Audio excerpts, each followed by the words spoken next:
Jason Benetti with Tom Paciorek, the Whimperoo. Glad to have you here. Thanks, Jace. Great to be here. You know what we saw the last couple days from Adam Engel was just absolute thievery out there in center field. Some of the best plays you will ever see in center. You know, he's faster than a speeding bullet, more powerful than a locomotive, able to leap tall buildings at a single bound. Look at that catch. That's unbelievable. And to see that he's made 3 in the span of 6 games is unbelievable.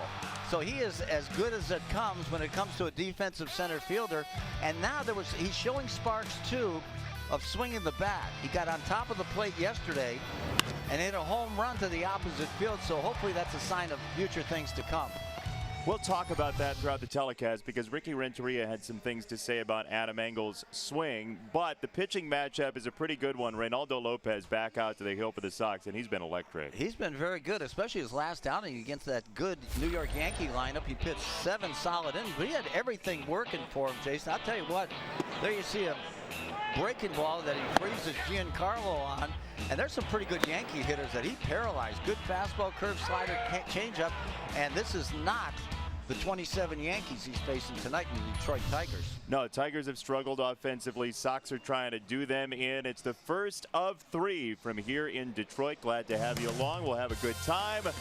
First pitch just around the corner.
By Toyota. Tested, trusted. Toyota. Toyota. Let's go places. Blue Cross and Blue Shield of Illinois. Through it all. By Lexus, who encourages you to experience amazing.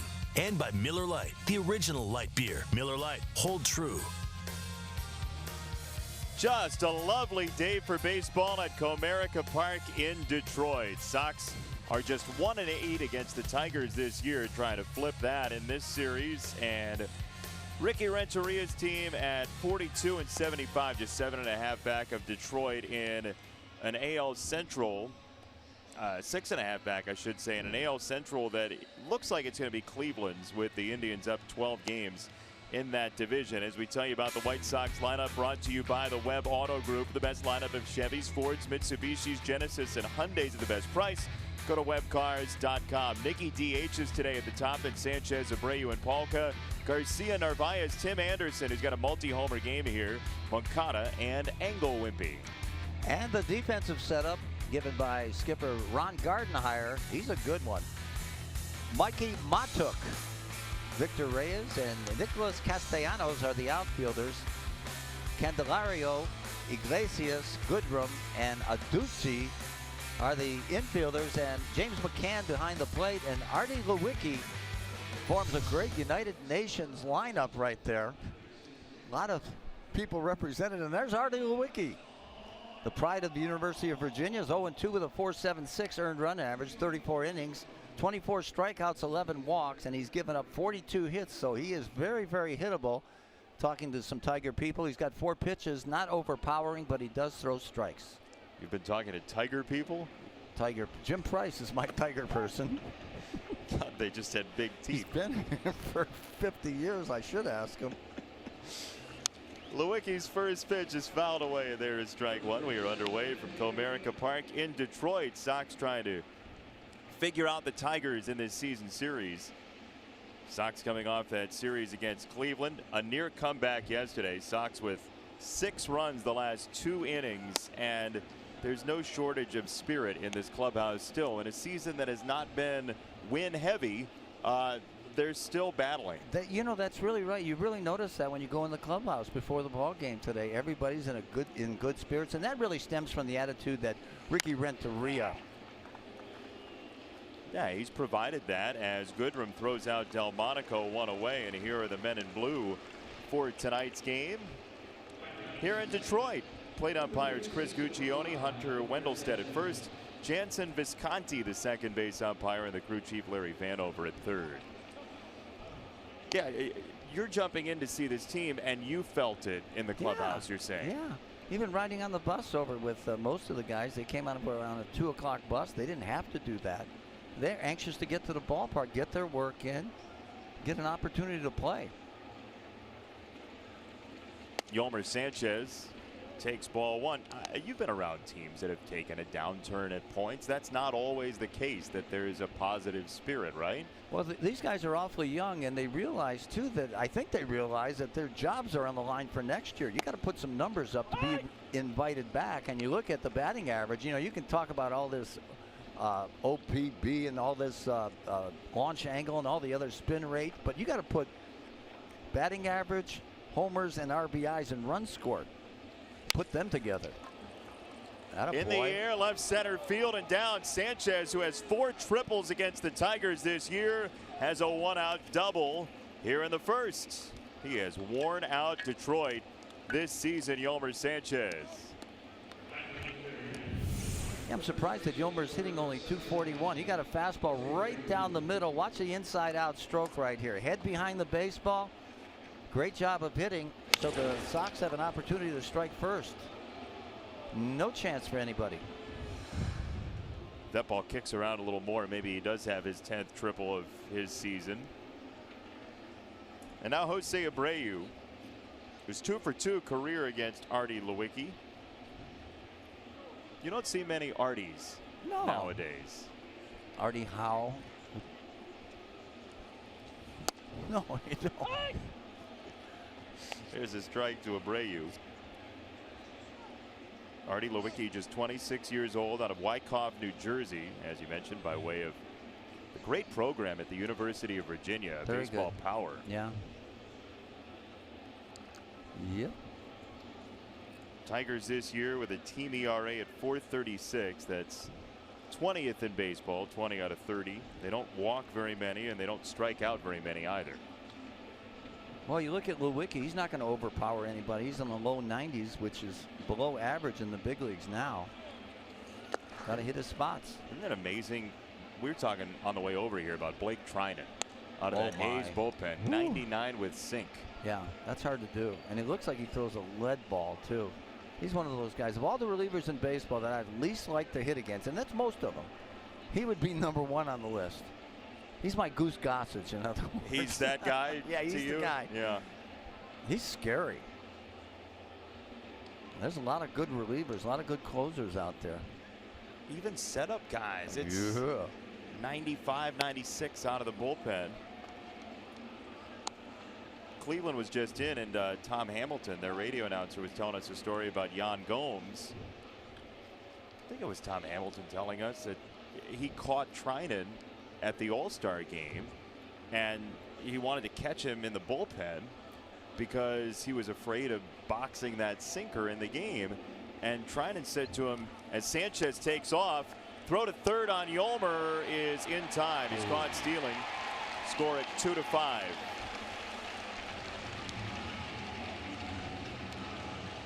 Well, if you're going to try and steal third base, you want to go with 1 out. He looked like he got a pretty good jump. Boy, he came right over the top. That's a great throw by McCann. Did he get him? Oh, yeah, he did. Oh, noggin. Yeah. There's that dreaded headfirst slide. I hate it. Can hurt so many things. Well, you know, look at George Springer on the disabled list. He's the latest. Mike Trout went on. You know, you can name just about anybody that slides head first. Eventually, they're going to get hurt. Twisted to left. Mikey Matuk is there to make the catch. And that will do it. Lewicki faces the minimum in the first.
Iglesias and Castellanos, Goodrum, Martinez, and Aducey. Mikey Matuk up from AAA. James McCann, Victor Reyes, your starting 9.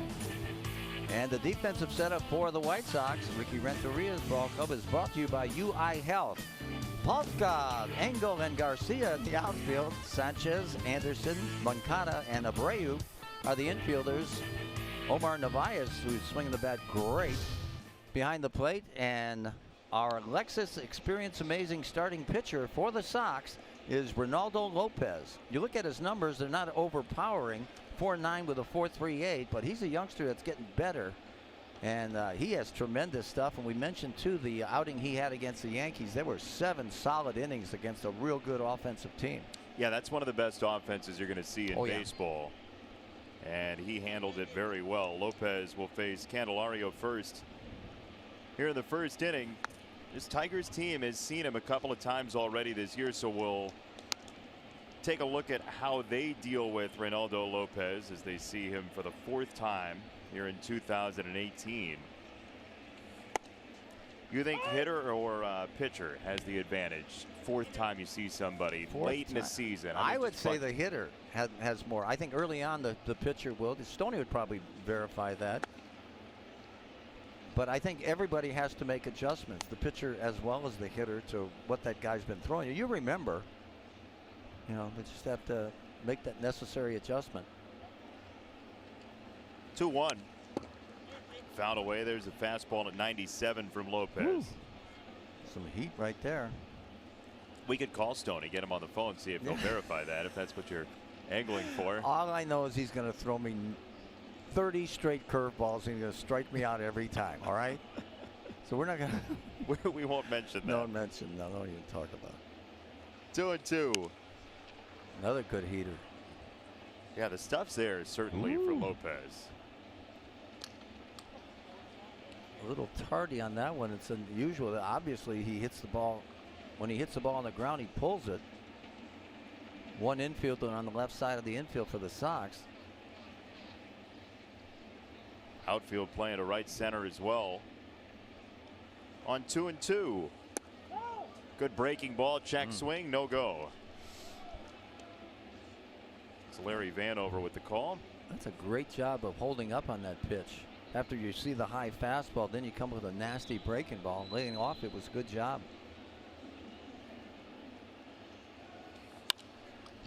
3-2 fastball. That one came in at 98. Sanchez can't get there. You have to run 1.5 miles from the shortstop position. If he's playing third base, he probably has it. What are your thoughts? Now, you've seen the shifts for a few years now. What are your thoughts on it? On whether or not we should do it as much as we do? Yes. Yeah, I think it depends on the pitcher more than most teams give credit for. That's a good call. I agree with that. I don't like. Yes, he did. Yeah, he did. One gone. So one away, Iglesias will bat. And here's what Lopez has thrown against the Tigers so far this year. What they've seen is mostly fastball sliders. So if the changeup pokes its head out tonight, it's something that's a surprise to them. Yeah. And some of those highlights that we've seen of Reynaldo, he changes the tilt on that slider so it'll make it more like a curveball too at times, depending on how hard he throws it. Yeah, it gives him 4 pitches. As Iglesias takes ball 1. But the shift, it seems, based on what I've seen and heard, it's working, isn't it? Well, it's working in part, but it's based mostly on the batter rather than the pitcher, and I think it could be even more precise if your shift was based on who was pitching and the pitcher pitching into that. That's a great call, yeah.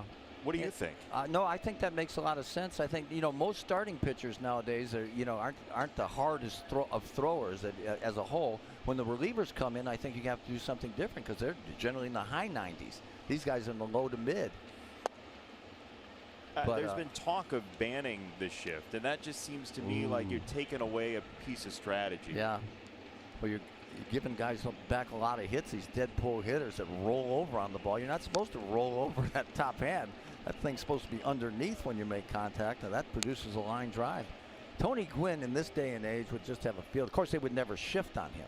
Or Rod Carew. Those guys, why do they hit 330 in their life? Duh. They could hit it everywhere. George Brett, they wouldn't have a shift on. Center field, Adam Engel for route number 2. Adam is the subject of a portion of our broadcast tonight. On the menu, we have 3 catches from number 15, Adam Engel. We'll also tell you how he decided to shave his head and who was involved in that because his hair's gone. One thing with Ricky, we ask which catch was the best, and then how to handle an actual home run ball in Cincinnati. There were keep it. Yeah, thank you. You got it. Why? I don't understand the throw it back stuff. Oh, you're nuts. We'll talk about that later. That's a base hit. Castellanos who is a really skilled offensive player, especially. Yeah, he's good. He fit in well when they had J.D. Martinez and Cabrera healthy. I'll tell you what, this guy was a nice compliment to those guys, but I don't think you can expect him to be the main guy. It's tough when you're in a lineup alone. Right. Isn't it? Yeah. Not taking anything away from the guys who are here, but those names are different than what they have now, is all I'm saying. Yeah. Well, I never was in that situation, being alone. Everybody was saying, why does he have to hit behind me? I'm never going to get a pitch. Heard that a lot. Who did you, well, we'll get to that in a moment. I have a couple questions on that. Well, Kata to first. We're getting backed up. We got to talk about the shift. We got to talk about who you hit behind. Second inning after this.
Enjoy a Miller Lite.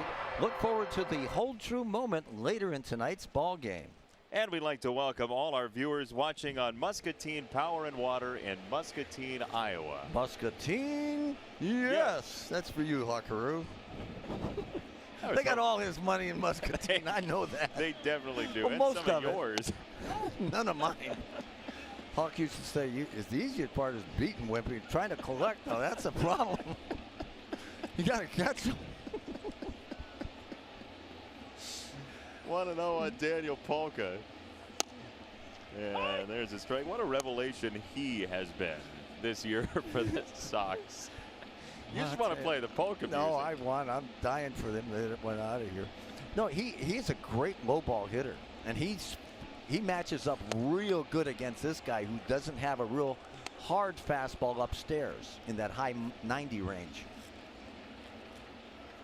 We've seen Daniel with 11 home runs since July the 3rd. I mean, it has not been just lightning in a bottle since he came up. He's gone on a run recently as well as he takes a ball to make it 2-2. AL home run leaders among rookies. He's tied with Gleyber Torres at the top. There he is. Andujar's real good. Good run, amazing. Ohtani at 12. He's been dealing with the injury. Yeah. What I was going to say before we hit the break is, who's the guy you hit behind that he said, can you stop? Can you really stop having him? Everyone. No, that's not true. Richie Zisk, Mr. Carlin. Bat behind him at risk?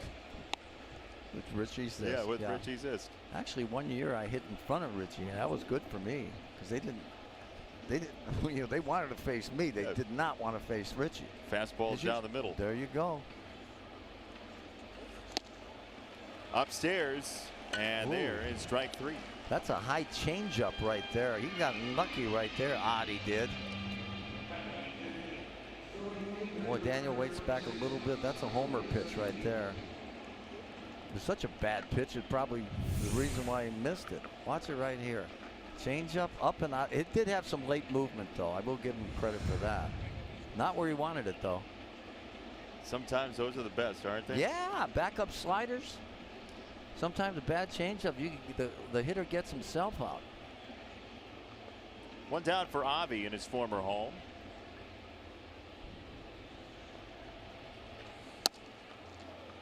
And ball one. Avi against Artie with one out and nobody on here in the second.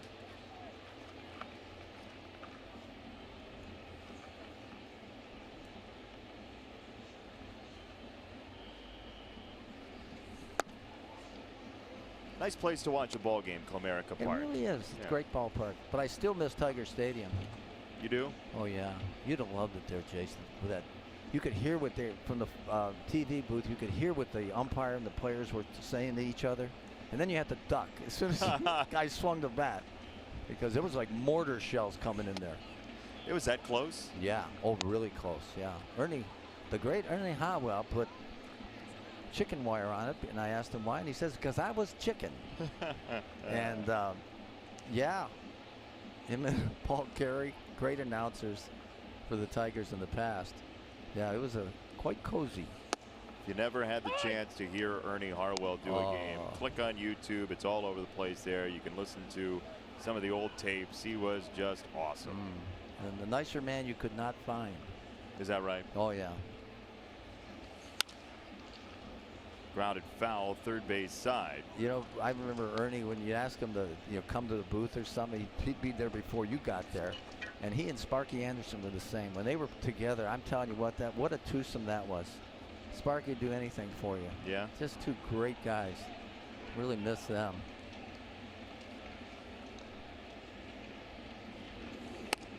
There's ball four high. That's a one-out walk for Avi Garcia. And here's what Artie Lewicki features, the right-hander for the Tigers. 54% four-seamer, some slider, some curve. The changeup is a rumor. He threw one and got a strikeout on it. It's true. The curveball, well, that slider might be a bit of a cutter too. So I'll tell you, I still think that the sinking fastball is harder to hit than a cutter. Yeah? Yeah. Buries in on your hands, especially righty to righty. How does it look to you as a hitter, a sinking fastball? Well, it changes the eye level too. It's like a curveball. I think a curveball is harder to hit than a slider, because you don't on a curveball you change the plane, and with a sinker you do that also. But a slider and a cutter pretty much stays on the same plane. So I think they're easier to hit. Unless you make a perfect pitch, of course. Right. Unless you're Mariano Rivera, whatever his name is. Yeah, he's good. Barrera. He'll be in the Hall of Fame next year in Tiger inductees. Boy, they had a couple of good ones. Trammell and Jack Morris. Just honored Jack Morris last series, I believe. And then next time the Sox are here, Alan Trammell is going to have his ceremony. Yeah, Jack was honored yesterday, I believe, against the Twins, and he also pitched for the Twins too. So that was nice. Nice for Jack Morris. He's number 47 out there. And you see the other Tiger greats. And why is there no number next to Ty Cobb? Because he didn't wear a number. Thank you. Good. What do I win? I want it. No parting gifts, Don Pardo, but at least you knew that. They didn't start using numbers until when, the 20s or late 20s? I want to say like 1918 or something like that, a little earlier than that. Yeah. I could be wrong. Well, the Yankees did it because, you know, why Babe Ruth hit third. That's why he was number 3, because he had third and Lou Gehrig was 4. Right, it was in order of the lineup. Where you hit. Charlie Gehringer you saw out there, the mechanical man they used to call him. Great player, yeah. Second baseman. Willie Horton, a former, I got the pleasure of playing with Willie in Seattle. Standing behind him in all fights. And of course my boyhood idol was Al Kaline. What a great player. Was he really? Oh, Al Kaline? Oh, I meant your boyhood idol. I know he's a great player. Yeah. One of the best of all time. Yeah, he was my favorite. Yeah. Favorite player to growing up, and favorite player to compete against was George Brett. So I put those two guys up at the pinnacle, you know, at the top. Compete against George Brett. Why was he number one? Played hard every minute. Yeah. Ran out everything. He was tremendous.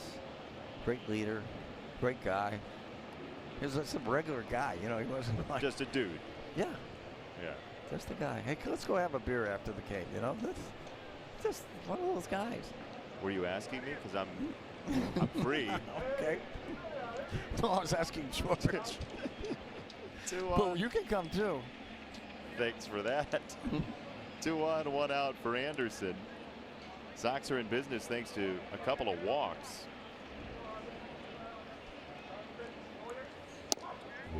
That's the strike. one you want. Yeah. Well, you're thinking the guy walked 2 in a row. You know, my thinking is that he's going to lay one right in there for you. Tim's usually pretty aggressive too. Yeah. That was the pitch to hit. Hopefully you'll get another one of those cookies. 0-1. In the air, right hand side. A Ducey at the line makes the catch, and 2 down in this second inning. Yeah, he got a high fastball right there. He couldn't get his hands up above the ball and popped it up the opposite way. The 2 out, 2 on Moncada coming up. 23 years old. Moncada, 220 batting average, on base 302, slugging right around 400 in this his first full season in Major League Baseball. Yeah. Boy, this guy really looks good in his uniform. You know, he's got power, he's got speed, he's got everything you need. He just needs to play a lot of baseball. You know, switch hitter, good grief. The one thing he said in recent days is moving down to 8 in the lineup gives him a chance to see what pitchers are throwing, especially starting pitchers, early in the game, rather than have him be the guy that gets the first look at somebody. Yeah, that's true. And maybe, you know, he might be putting too much pressure on himself to produce runs early in the game, especially Sox have been trailing quite a bit, you know, all season long. So, you know, that happens. I think the expectation when he is the guy who's come up and he's the guy who you've heard a lot about, you just imagine that that player is going to instantly become what he's going to be right away. Yeah, especially when you're the #1 prospect in the minor leagues, which he was with Boston. And that's not to say people haven't done that. Say Juan Soto with Oh Washington. well, I was just going to mention him. He shows up Fantastic. and he becomes this dynamic player right away. That happens. It doesn't mean it has to happen for you to become a star one day. Yeah, the one thing about Soto, he's got a short, compact swing, and when he gets 2 strikes on you, can forget about it. He's got you. Yeah. And I mean, he's as good a 2-strike hitter as I've seen in a long time. Rico Cardi was the best. Yeah. The big boy. And you get 2 strikes on Rico, and he just spread out, boom, and hit line drives all over the ballpark. Great 2-strike hitter. But but that's what I see in players today. They don't do that. They don't spread out. They don't make the strike zone get a better look at the pitch. There's a good pitch right there. That changeup for strike 3. Bookend strikeouts for Artie Lewicki, using the change to get a couple of them. Bottom 2 next.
why he wants to see a Cubs-White Sox World Series, and the lesson he learned as a journalist that made him love baseball even more. Watch Inside Look presented by Cadillac tonight at 11 or live stream on the NBC Sports app.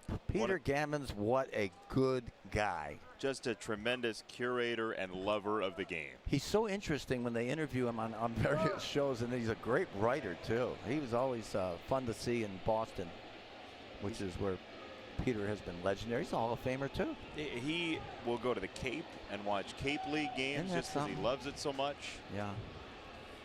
Here's Victor Martinez, who's not the power hitter that he used to be, but still has great skill with the bat. He's dangerous. Anytime he goes up there, you know, switch hitter. 2,122 hits for Victor Martinez. Yeah, he spent most of his career as a catcher, so a little bit of aches and pains right now. I believe he's on the last year of his contract. Yep, at age 39. Yeah. And you know, Tigers have been selling a lot, bringing up a lot of youngsters playing. So I'd be surprised if Victor was back here next year. Yeah, he's what, 9 years away from the Julio Franco plan. Julio like that, finished at 48.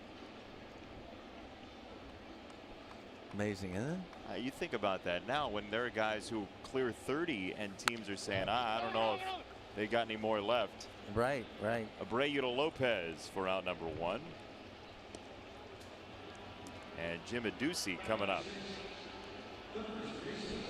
Nice range there by Jose, who's gotten much, much better as a defensive first baseman. Nice underhand flip, made it easy for the pitcher. Yeah, Jose has really embraced the team leader role. I mean, he knows he's surrounded by young talent, and he's the first guy off the bus who is changed and ready to go hit in the cage routinely. He's the guy that's working on what he does more often than anybody else. Yeah. I'll tell you the one thing about the Sox, all these guys are in great shape. My goodness, they look like they should be on the beach someplace. Did you expect they'd all be like 120 pounds and 5'11"? Well, they look like me, you know, out of shape. Boy, there's a lot of big, strong guys. Yeah. And young, too. Well, that's the exciting part right now, certainly, is you see all this young talent and you're waiting for it to flower completely. But when it does, the payoff will be substantial. Yeah. Yeah. Well, I'll tell you, it's amazing how you look at a team like Kansas City, who's in the World Series 2 years in a row, and now they just can't win a ball game. No, they can't. So you wonder, you can't, you know, ransom, you know, your future. You can't hold that up. You got to keep those young kids. That's why I've never been a big fan of trading for a veteran guy just to use him for a couple months when you're giving away a possible star in the future. To left field, Polka is there. We're out number 2 here in the second inning.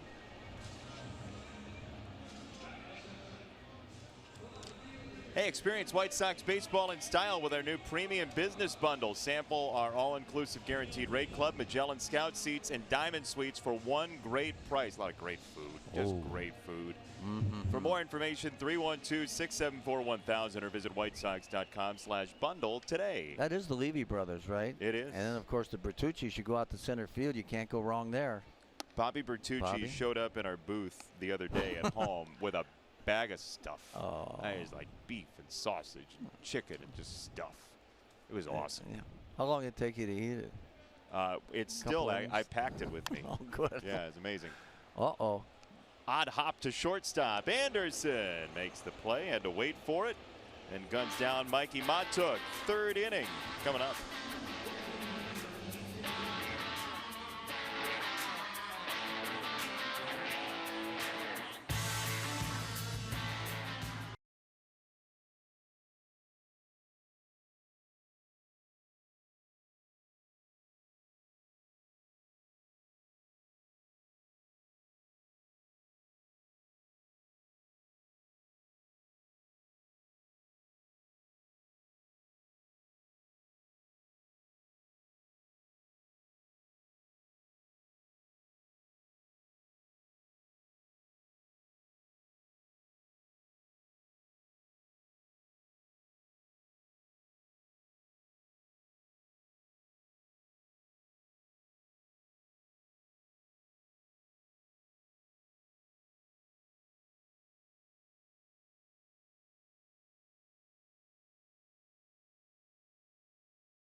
Which of those 3 catches by Adam Engel was your favorite and why? Probably the last one, because it required a tremendous sense of timing and balance.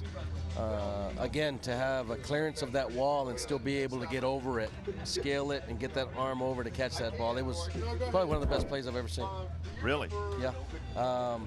Other than some of his Superman plays and diving across the field on low liners. But you've seen 3 spectacular catches by him, literally saving 3 runs.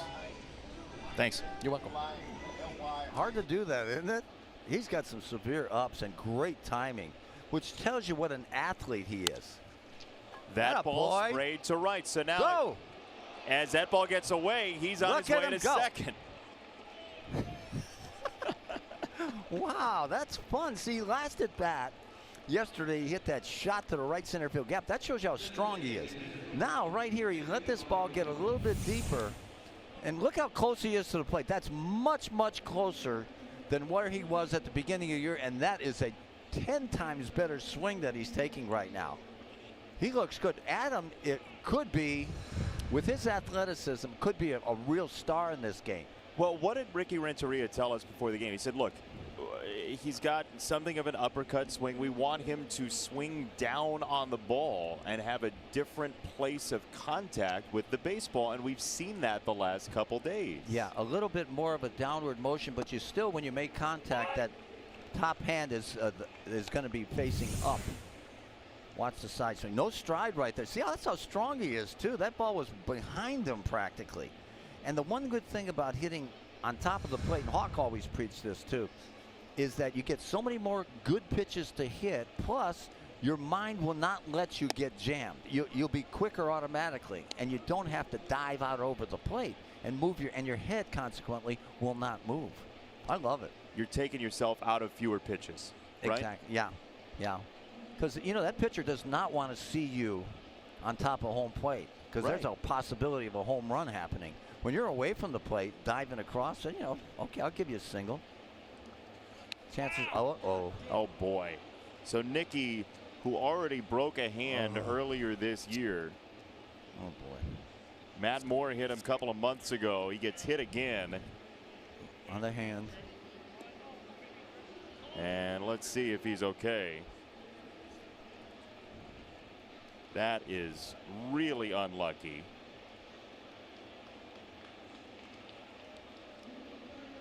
Looked like maybe on the finger. Yeah, it's his pinky finger. Boy. It was his right hand last time. Right hand, okay. And this one is his right hand. Yep. Take a listen. Ow. Oh my, that's square. I hope now. I'm going to x-ray that maybe between innings. He acts like I'd still be on the ground myself. Why? Send out this. Why me? 2 on, nobody out for Sanchez. Come on, Yomer. Bring him in. Hit that same ball you hit last time. Yeah, that's a pretty inviting alleyway here. There's a bunt third base side. That is a beauty by Yolmer Sanchez. Bases loaded, nobody out. Wow. 2 for 2. I believe he was my pick to click, if I'm not mistaken. Your off the record pick to click that you kept to yourself? I said that in Ricky's. You and Ricky went together on a pick. And that's true. I took Yolmer. Oh, that's right. It was on the record. Yeah. So Stoney, don't let him do that to you. You get this point.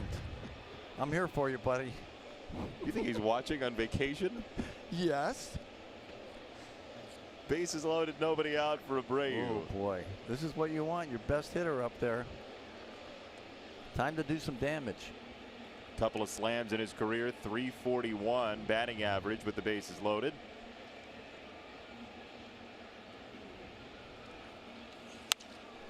Jose swats it to center field. Reyes is there. Throw to the plate on Engel, and he is in sliding. Adam has the first run, and it's 1-0. I'll tell you what, a lot of guys wouldn't have been sent on that one. He hit that one off the end of the bat. pretty good play and a good throw coming in. Strong throw. You see Adam Engel, he is fast. I'll tell you what, he can bring it. He's one of those guys you don't want to tackle either. No, he's a bigger dude than you even think. Yeah, yes he is. Pride of the Louisville Cardinals. You saw when the helmet came off, by the way, his hair's gone. Yes, Adam, looks good. Yeah.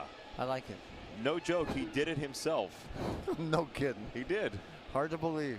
He said he was sick of the hair. He, right before the Jim Thome ceremony on Saturday, decided to do it. Okay. He said he was in a hurry, so he has to go over it again. It was pretty uneven because he was rushing so he could get out to see the Thome ceremony.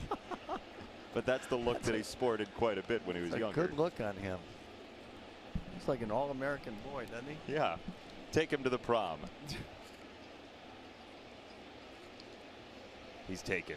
Yeah. He's married. Oh. She's a lucky girl. 2 balls and no strikes on Daniel Palka as Artie Lewicki's been fighting his control.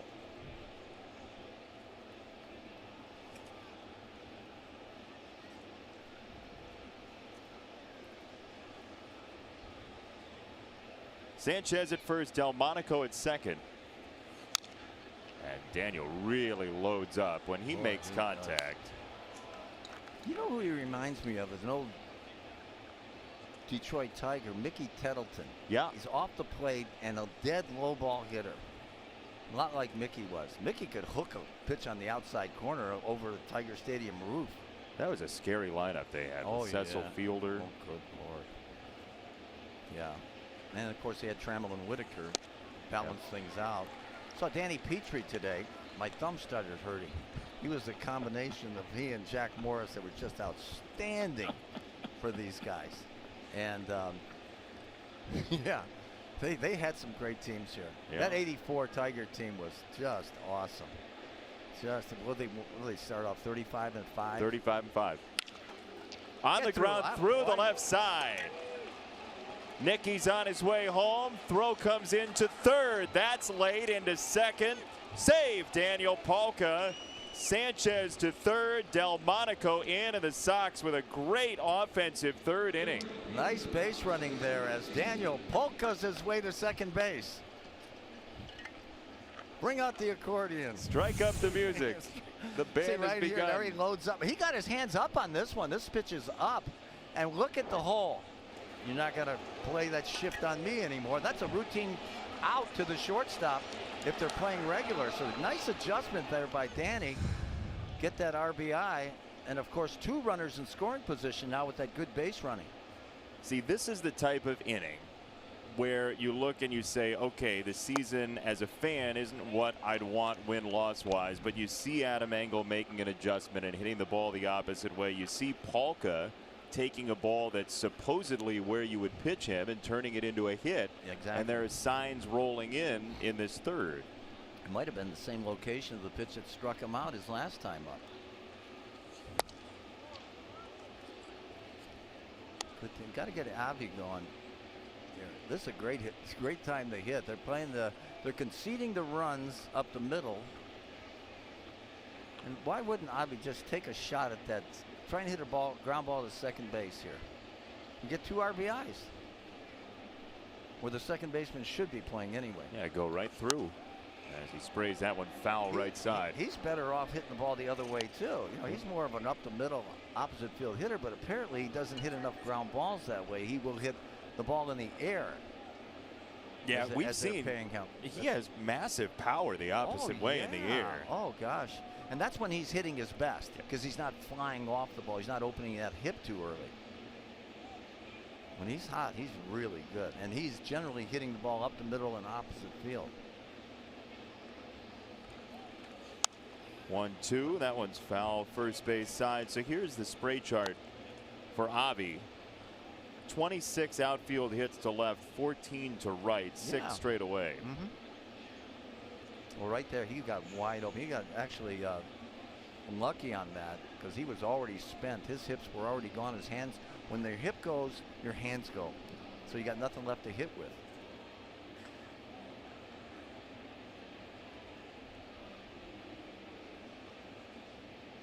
1-2.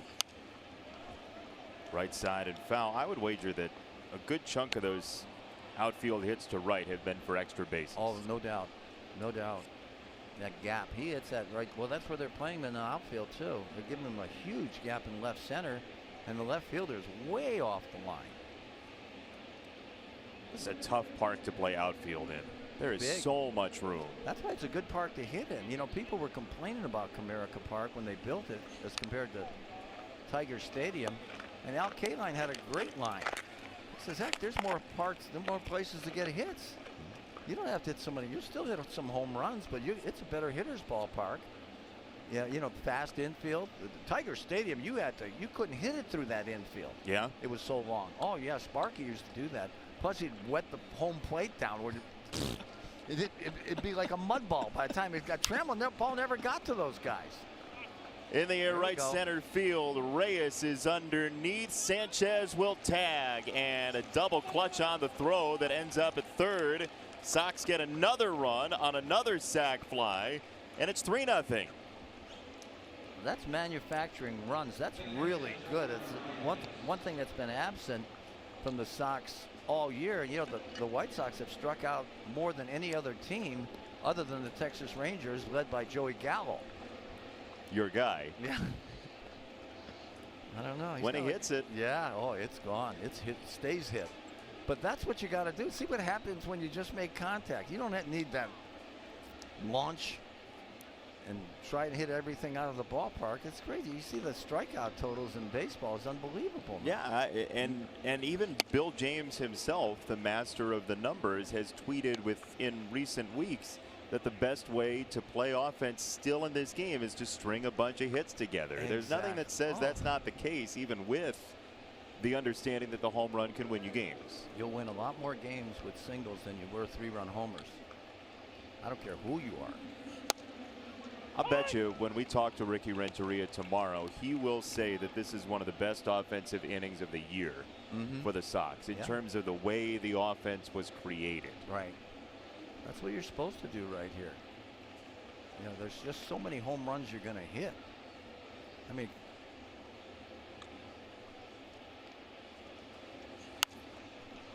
in the air and foul left side from Omar, 1-2. and he was also telling us so importantly how much he believes in choking up on the bat. And watch the good hitters, especially the good two-strike hitters. Look at Barry Bonds. Yeah, they're great power hitters that do that. Yeah, Joey Votto's a great hitter, and you know they don't strike out, which gives them an opportunity. Anytime you make contact, you got a chance. Yeah. When you're walking back to the bench, he gone. Omar to center field. Reyes scrambles in and does make the catch, but the Sox put up 3 in the third to take the lead.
18th, 6:10 p.m. First 20,000 fans receive a Tim Anderson bobblehead presented by Guaranteed Rate, which Wimpy loves because he's headfirst sliding. Your trusted teammate throughout the mortgage process. Get started today at rate.com to get your tickets. Visit White Sox. All you kids out there, don't do it. Don't do it anymore, Tim. You could just tell him after the game instead of through the screen. Yeah. I'll think about it. I just hate the head first slide. And too much risk. oh, and especially in the any base, first base, home. I mean, the catcher can kill you if you dive in the head first with those shin guards. Yeah. You know, and Bobby Grich would have a field day. Remember Gritchy? Oh, Bobby Grich with the Orioles, and he would stick his knee in the back of your head and knock you unconscious. yeah. Yeah, if you dove back to the bag head first. He is. He's one of those guys getting a lot more attention for a possible Hall of Fame candidacy, Why not? like Lou Whitaker too. Yeah, second baseman with power, and boy, he was a good player. Good leader, you know. He played the game right too. See, I know there's, as that's a line drive past Anderson. Second hit for the Tigers is McCann's. I know that when you start presenting stats with long names or whatever it might be, people get frustrated and it takes away from the game in some people's minds. And I get that. But for somebody like Bobby Grich, if we had great defensive stats to show the value of players, when he played, Lou Whitaker too. Yeah. They would probably have already been in the Hall of Fame. Yeah, but they're not flashy. They weren't real flashy. They were just real consistent. They made the routine play.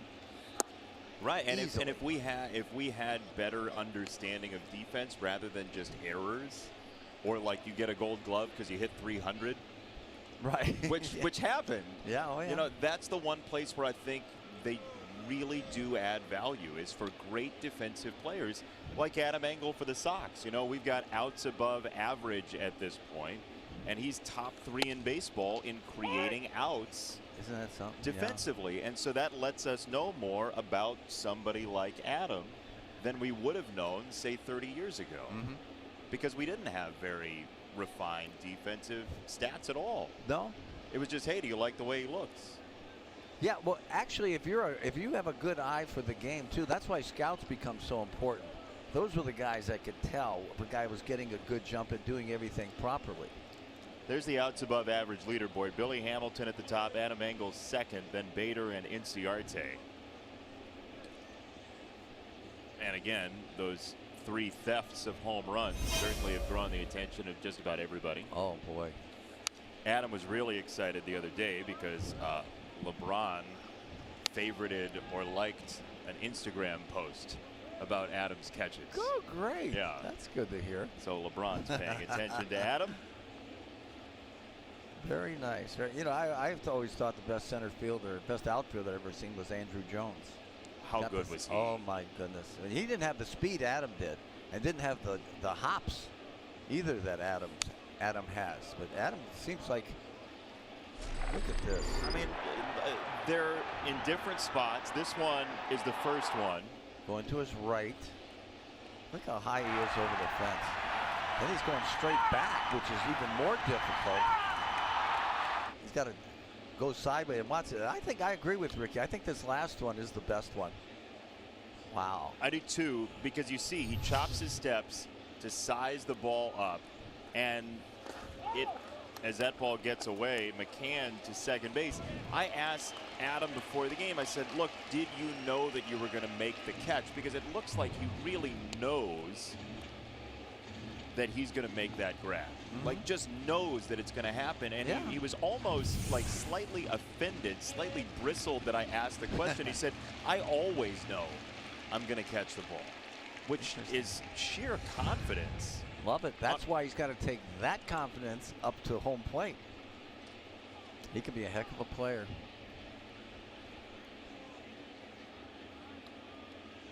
On the wild pitch, McCann to second, 3-2.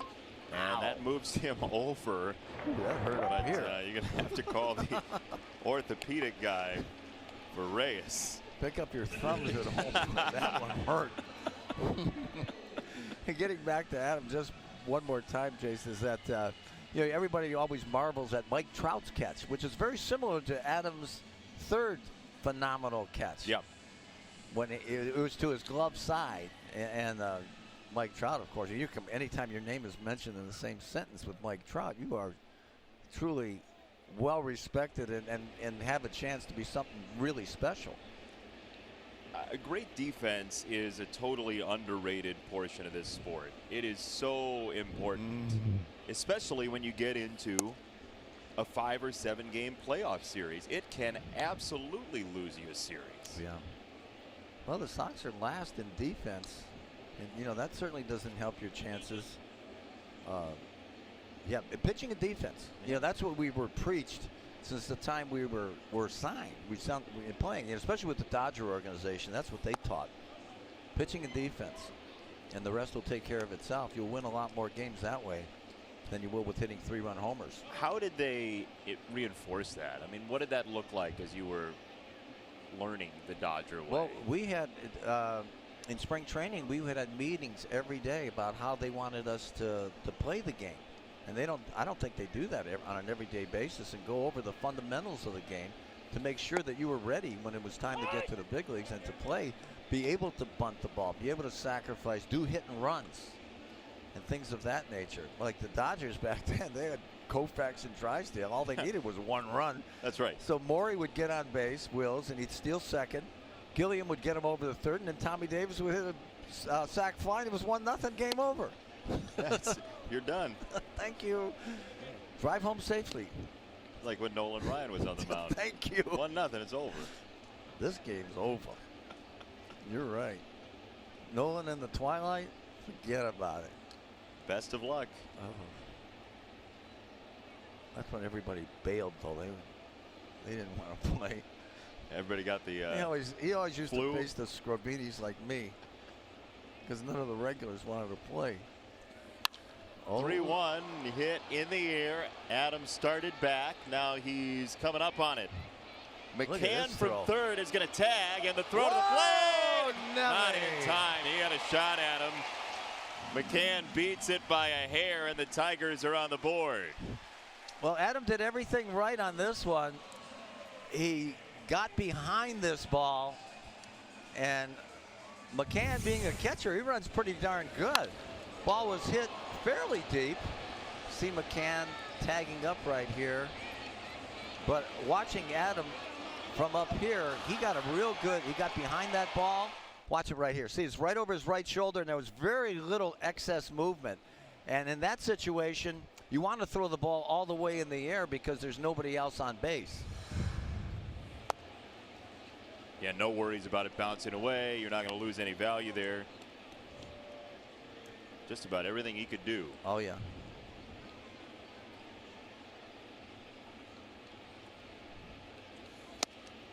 The amazing thing, too, about his week is that he got 3 chances to do it. That's true. I mean, that is the sheer improbability of that, even, that you would have 3 balls hit in those spots where you would have a chance to do what he did. And how many guys, given the 3 chances, would have actually made those 3 plays? That would be none. Not many. Not many. Trout would have a shot at him. Yep. Boy. I don't know that people realize as they're watching it exactly how hard that is to do. Oof. Andrew Jones would have had a shot at making those 3. There's another guy. You look at defense. Why wouldn't he be? He had 400 home runs, didn't he? Yep. Why wouldn't he qualify to be in the Hall of Fame? How many runs did he save for Maddox, Glavine, and Schmaltz? They'll tell you. I'm sure they know. Oh, yeah.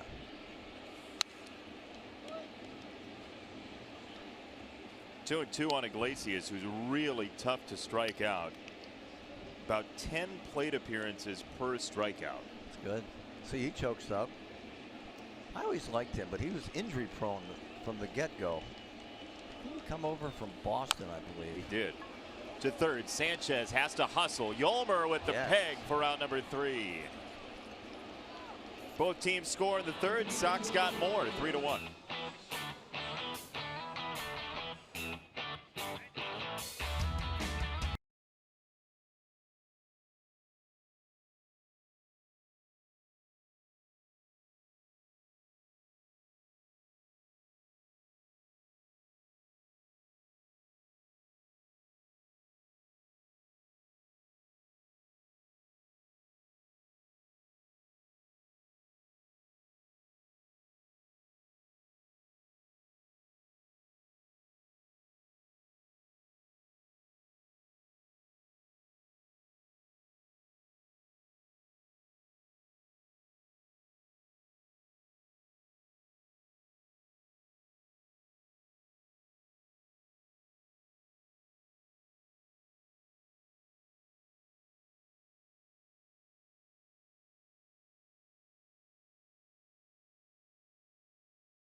Xfinity. The last inning was powered by the White Sox. There you see, Nick, that was the only bad thing that happened right there, but a great job by the Sox. Look at the bunt.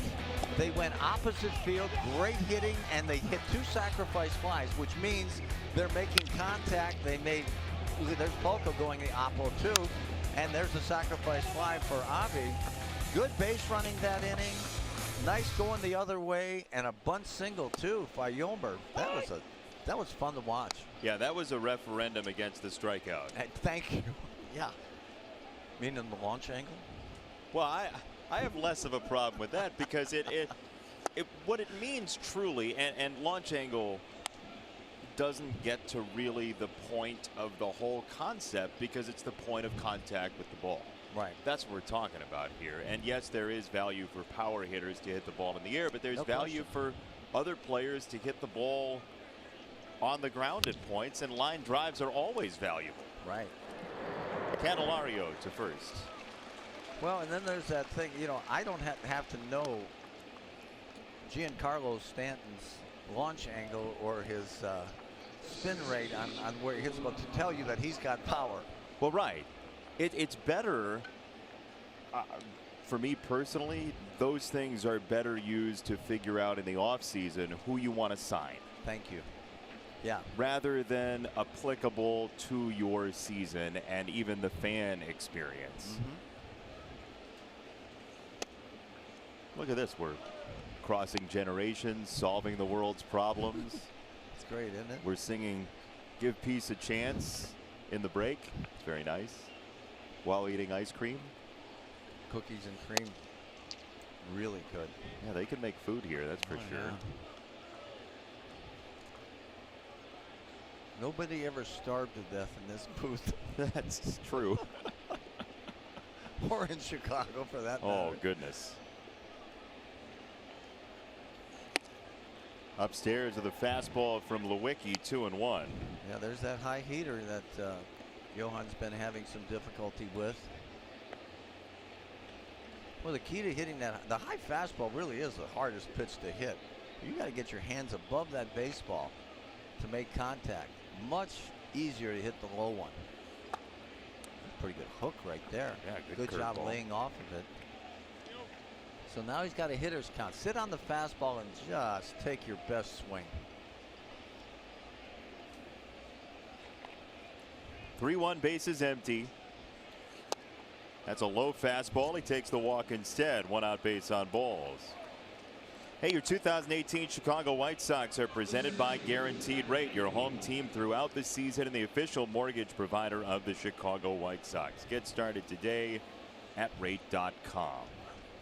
The panorama of Detroit, not miles away from Hamtramck. Right. You know, it's only about 5 miles. I didn't believe it.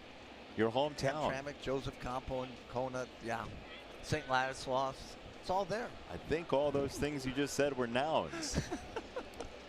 What, St. Ladislaus? All of that. He's the patron saint of Gowumpke, I think.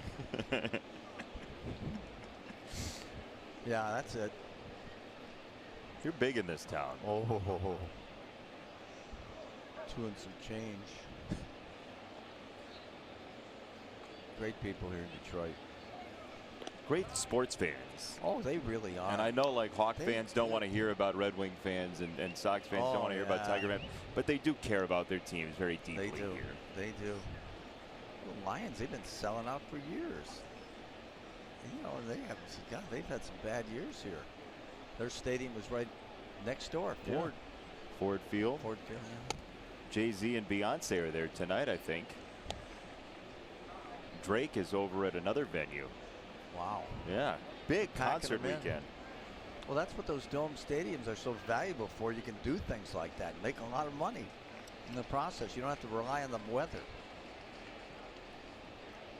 Moncada at first with his 11 stolen bases. There he goes. Pitch is fouled away right side. Moncada got a good jump.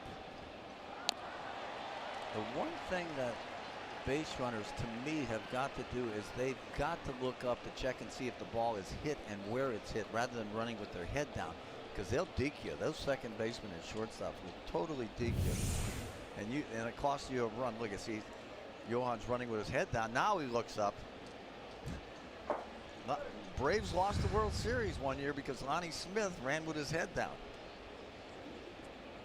And still we don't all learn.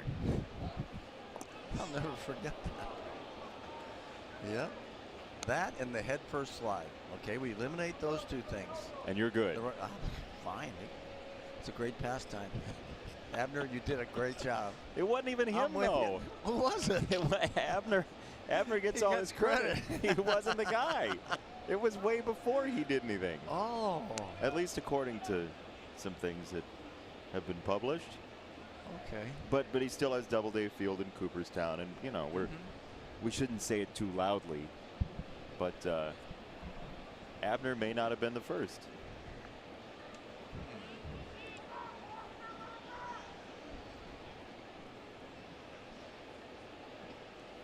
One. Oh boy. In the air, left field. Matuk watches it fly foul. I think Adam knew it was foul from the get-go. He got that hit of the bat out. Well, I like him here in the. He's going to get a lot more good pitches to hit balls to hit out of the ballpark because he's got big league power. See, I like he's choking up. I think he feels a lot more comfortable at the plate right now. Yeah. Even just the last couple days. Yeah. Love to see him bend his knees just a little bit more, but then he's in a good position right now. Much better.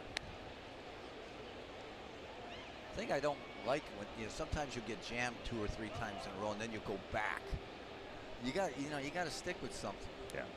You got to make the necessary adjustments. What is right? And I think that's right for him. Another throw to first. Moncada's back.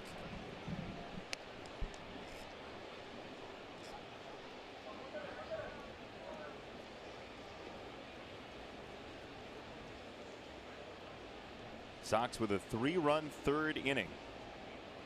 2 sac flies. And the RBI single from Polka. Moncada runs again, pitches up, a good one to throw on. Moncada through the wickets is out. I don't want to look at that one. Boy, McCann's got a quick release. Of course, the pitch was actually a pitch out. Yeah, it was a pitch out. He didn't get it there, though. I tell you what, he sure looks safe to me. Quick tag. That was a quick tag. I guess they got him. Yeah, that was a pitch out, and he put it over the plate. Yeah. That's 2 for 2 for McCann. He's shooting ducks. He's one of the top caught stealing guys in baseball. Yeah. Very accurate, strong arm. 86 caught stealing since 2015. Wow. As that ball is blooped on the infield. That's 3rd in baseball for McCann in the caught stealing department. 3-1.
the prize from the road.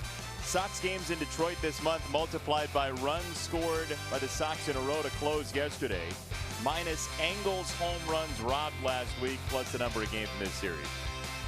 You good? Feel good about it? No, you lost me on number 2. Yeah, math wasn't one of my better subjects. What was one of your better subjects? Your favorite? I told you about when I came home with my report card that one time. I showed it to my dad, and he had 4 F's and a D, and he told me I was concentrating too much on one subject. So these quizzes are. Next question, please. Was that you or Rodney Dangerfield who had that report card thing happen? I think both of us. You think so? Ball and a strike on Castellanos, who singled in the first. Call me when you have no class. Boy, that's a good pitch and a great job of hitting. He can really swing it. Palka and left, going away from the ball, and it's a double for Castellanos. He hits good pitches and he hits bad pitches, and he's 2 for 2. Yeah, well, he's the best hitter on this team without question. I'll tell you what, Ronaldo, I wouldn't be ashamed to throw this pitch.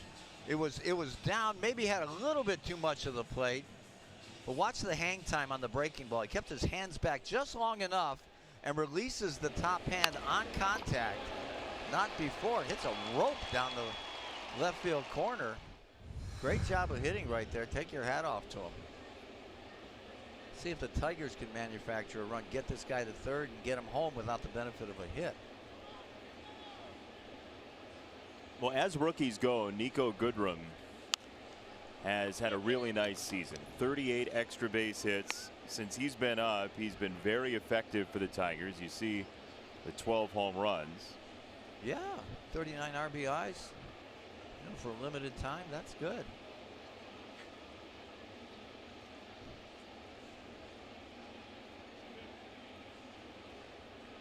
Let's stay in on this guy. There it is. Yeah.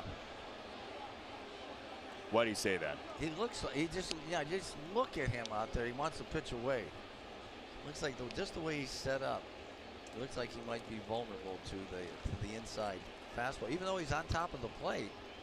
Just a little dip in that back shoulder.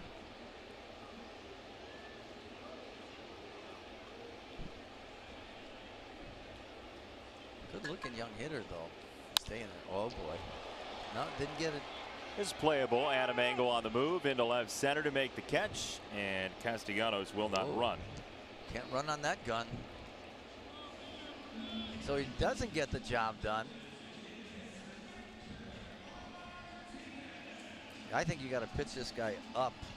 Victor. Like most of these guys. You know, everybody's a low ball hitter now.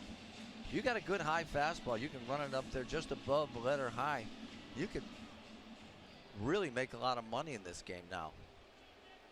And that's the thing that sometimes you get in the tunnel of the game from this season, and will it ever change? It always evolves. I mean, teams are so smart at figuring out where the gaps are, where you can find an advantage. And at some point, if there are enough high fastballs striking people out, hitters are just gonna adjust. You have to. You have to. But it's a high fastball, breaking ball in the dirt, whether it be a splitter, curveball, or whatever, has been the mode of operation. You have to be really patient to lay off those 2 pitches, and then you can work yourself into hittable counts like 2-0, 3-1, and that's when you do your damage.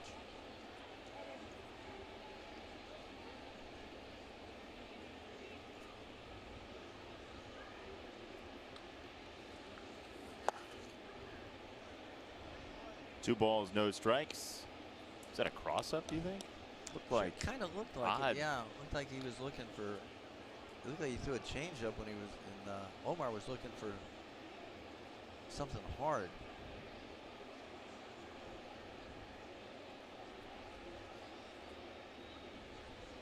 One out, 2-0 on Victor Martinez.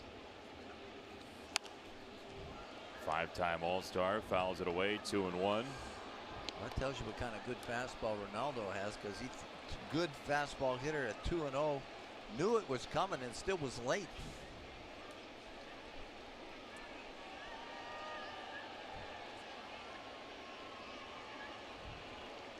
Ronaldo going with the Carlos Rodon look, although he's got the t-shirt on. Carlos has decided that buttons are not a great idea.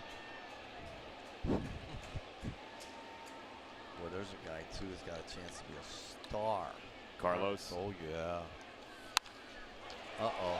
Hit well right field by Martinez toward the corner, and one hop off the wall. This will get a run home. Avi's got a chance at him at second. Castellanos is home. It's 3-2.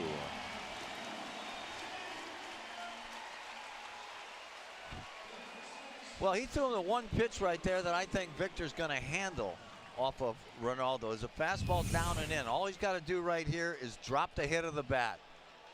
A lot easier to hit that pitch than that fastball up and in. So I don't know if he really wanted to throw it there, but that's not a good location. Well, Omar was set up on the inside corner. Yeah. I'd want that ball belt high or above. And he's, as you can see, he doesn't run too fast. Oh, he was cooking there.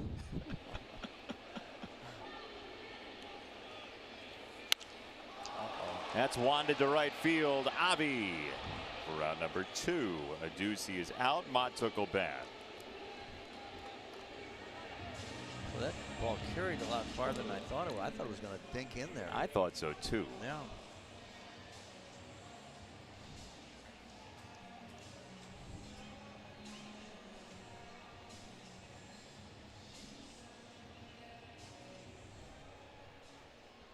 So Mikey Matuk just up from AAA Toledo. Jacoby Jones on the DL with a hamstring injury. So Matuk replaces his former college teammate on the roster. LSU, right? LSU.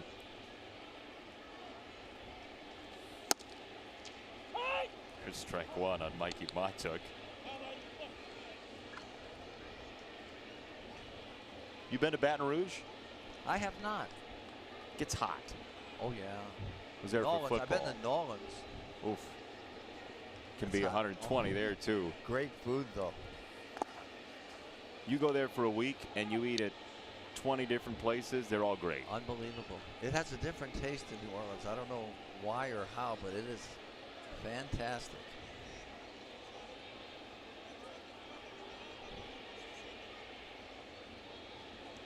I always thought Mikey Matuk could be a good hitter, but he's just long with that swing. Watch, he's gonna. When you see that guy wrap his bat or point it actually towards the pitcher, he's very susceptible to inside fastballs, and then you can bounce the breaking ball too. He's way off the plate. Yeah, and way off the plate too. You got a lot more distance go, which means your head's gonna move too. Yeah, I can never understand why these guys with open stances stand so far away from home plate. Can't cover the plate. You can't get there. It's really hard to get there. You got to be very gifted.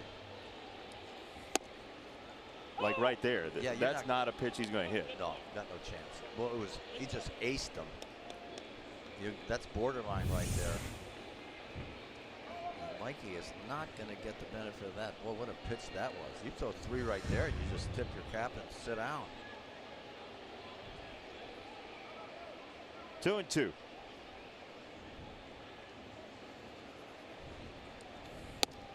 Way outside, 3-2.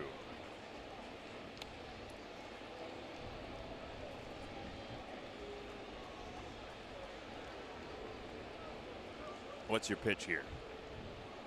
I like the fastball. That's his best pitch. You don't have to make, well, first base is open, but this isn't Al-K line up at the plate either.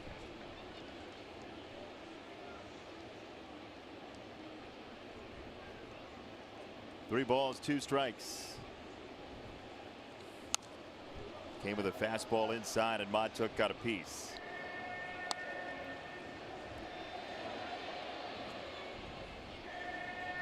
Just an awesome night for baseball. Oh, perfect. Doesn't get any better than this. Downtown Detroit growing again. It is. It's coming back.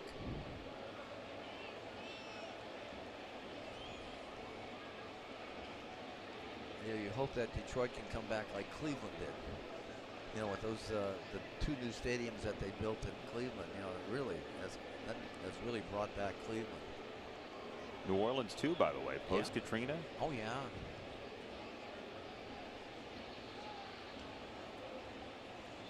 Three and two. Lopez and Narvaez taking a little while. Reynaldo looks to the sky for a signal. Guidance. Well, of course, Victor at second. He's going on contact. Good guy to throw out though on a base hit. Another foul ball, third base side. Changeup.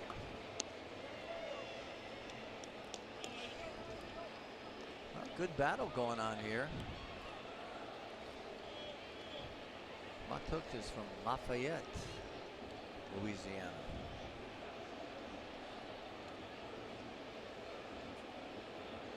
Home of the Ragin' Cajuns.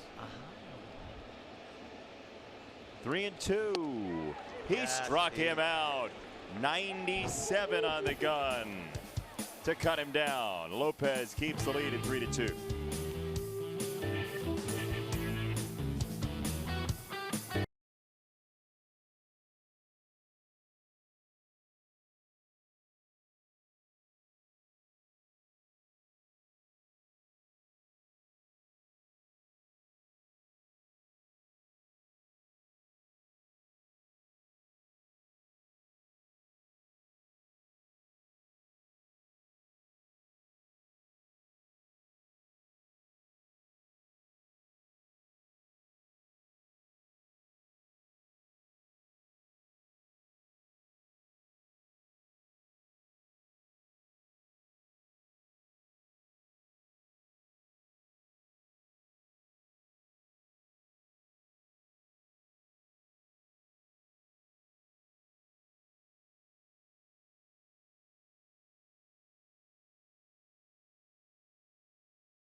Chicago. Watch Eloy Jimenez and the Charlotte Knights take on Vladimir Guerrero Jr. and the Buffalo Bisons. Coverage begins at 6, or you can stream the game on NBC Sports app. And boy, I'd love to see that game. I'll tell you, those might be the 2 best prospects in baseball. Yeah, I think you're right. Vlad Jr., I've seen a couple of his home runs. Unbelievable. They're lasers. And Jimenez, everywhere he's gone, I mean, literally everywhere he's gone, he's hit the ball. That was a great move by the Sox to acquiring Jimenez. He is just fantastic. You get Dylan Cease in that trade too. Yeah. Who's torched Double-A. Of course, the Cubs wanted Quintana. Whoops. Nicky will get a base out of this. Nico Goodrum sliding into place, but couldn't make the play. Good to see Nicky stay in this game after getting hit on the finger in the third. I'd give him a hit. It was a tough play on the backhand. He scalded it. Let's see. Backhand, dive. Base hit. Good. He deserved it. You don't always get what you deserve in this game. That's for sure. Or what you ask for. It can be a cruel game, but it's a beautiful game at the same time. Wonderful game. Yolmer takes a strike. Yeah, that Vlad Guerrero Jr., that's the Blue Jays farm system, and get to see that kid play. By next year, I think those 2 guys got to be in the big leagues. You'd imagine so. Too great a talent. And Vlad Jr. reminds me so much of Vlad Sr., who could just hit anything. He was a high ball hitter, a low ball hitter, breaking ball hitter, whatever you want him to be. outstanding. And he had the strongest hands that you'd ever want to see on a hitter. Never used batting gloves either. When he took that ball off the dirt and singled on it, or whatever it was, that's a different game he was playing. Yeah. Yeah. You guys can do that, huh? That's a called strike 3 on Sanchez, one gone. And here's your Sox math answer for tonight. Wimpy had it first, but he's ineligible. Your winner is it's White Sox Jack. 42 is your answer. You're close. 7 games in Detroit this month, times 6 runs in a row yesterday. 42 minus 3 home run drop plus 3 games in this series. 42 is your answer. White Sox Jack is your winner. Congratulations. Way to go, Jack. There's a foul ball from Abreu. On the subject of Guerrero and Jimenez and all the young guys that we've seen in Major League Baseball stay in the minors for maybe longer than folks would want to see. Baseball at some point might want to examine the rules that incentivize teams to keep people down. Because you get extra control, and you can't really blame any team for wanting that. You have in the control past for 7 years on the free agency and also 4 years on the arbitration as opposed to 6 and 3. Yeah, I know it hits home for Sox fans because they want to see Jimenez and Kopech, but we've seen it with basically every organization over the past 5 years that somebody's been in the minors for longer than you would expect. And with a game that lives and breathes based on young stars, as Reyes in center makes a play, there is some thought maybe that you could think about changing the rules at some point to incentivize teams less to keep players down longer. You can blame the teams, but there's also a rule situation there too. And I get why the rule exists as well, but there are some young players who've been in the minors for a little bit longer than you might prefer. Right, and they're ready too. Yeah. And you hope they don't get de-incentivized, whatever that word is. That bored. Bored, really. They're playing against guys that they're much better than. Quite honestly, They did that with Acuna. The Braves did. Yep. There's the same guys in that same category, and he's having a good year when they brought him up when they had to. But the takeaway with basically all of those players, whether it be him or Chris Bryant or whomever it might be, when they've shown up, they've basically done what's expected. Yeah. Those players who show stardom early and throughout the minors generally have that carryover at some point in the majors. Yeah. Well, there's just a few no-brainers, and those are 2 guys that we're talking about that are. I mean, you could put them in the lineup, tomorrow, and I'd expect them to do very well for the end of this season or, the start of next year. Saw Bryce Harper in AAA. He came through Syracuse when I was in Syracuse, and you look and you say he's just different. Gregory Polanco was that way with the Pirates, and he hasn't flourished as a star, but he's a very talented player.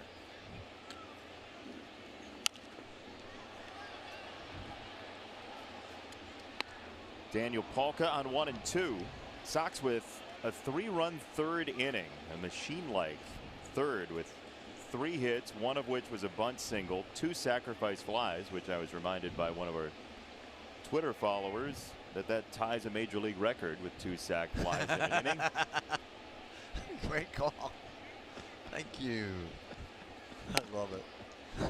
And people think Twitter's all bad. Yeah. Some great stuff comes from that little blue bird. Yep. That's all you can get. We saw history tonight. We did. Of course, it's happened a couple 100,000 times. Don't ruin it. 2-2, line to right field. That's a base hit for Daniel. Nicky thought about 3. Instead, he returns to second. Yeah, he doesn't want to make the last out of the inning at third base. Boy, I'll tell you what, when Daniel gets that fastball down, He is very tough and as strong as he is. Second hit, he's got an RBI, so a nice little roll. Watch, he gets that leg kick, gets that foot down, and it's about belt high. And anything belt high or below, he is really dangerous. He just didn't. There's Nicky putting on the brakes. Artie Lewicki is leaving. So 4 2/3 for Lewicki. The Tigers jump into the bullpen. 3-2 your score. Sox trying to build a rally after this.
Verhagen right here, 6'6", 230-pounder, Drew Verhagen.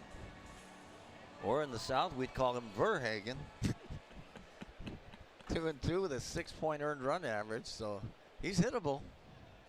You're saying the Sox could get him? Yeah, I think so. I might could. Might could. Verhagen. He'll face Avi first. Garcia. It's funny because it's true. Yes.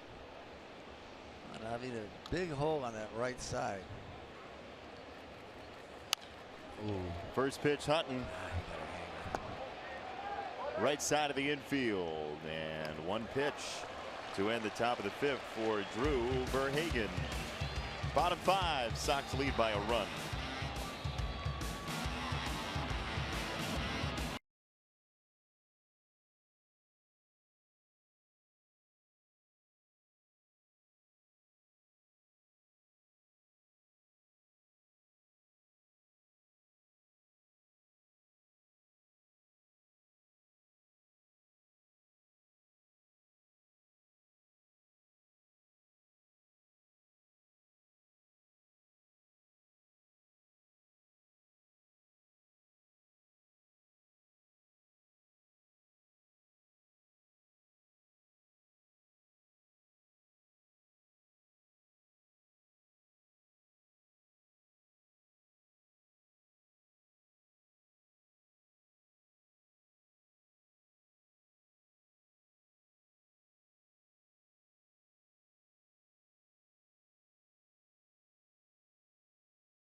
exhausting life. Oh, yeah. Is what it comes to for me. Like, he's just done so much. You know, pro golf, inventing the batting glove, the Nehru suits.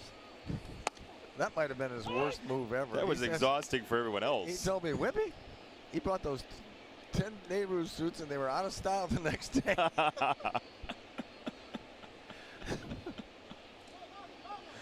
didn't think it was going to go. 0-2 Great on change McCann. Well, that changeup's a great pitch. Whew. Yeah, he's got an arm. He's got the ability to get swings and misses, and we just haven't seen it as much as we will down the road. You get the feeling.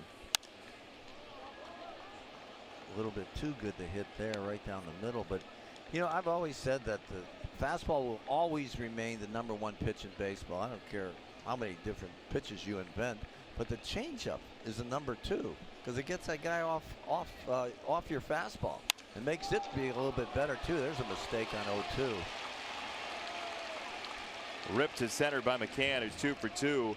He is now 7 for 11 against Lopez. Wow, he sees him good.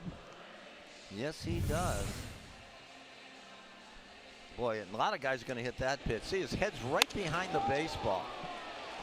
Perfect swing right there. Great plate coverage, too.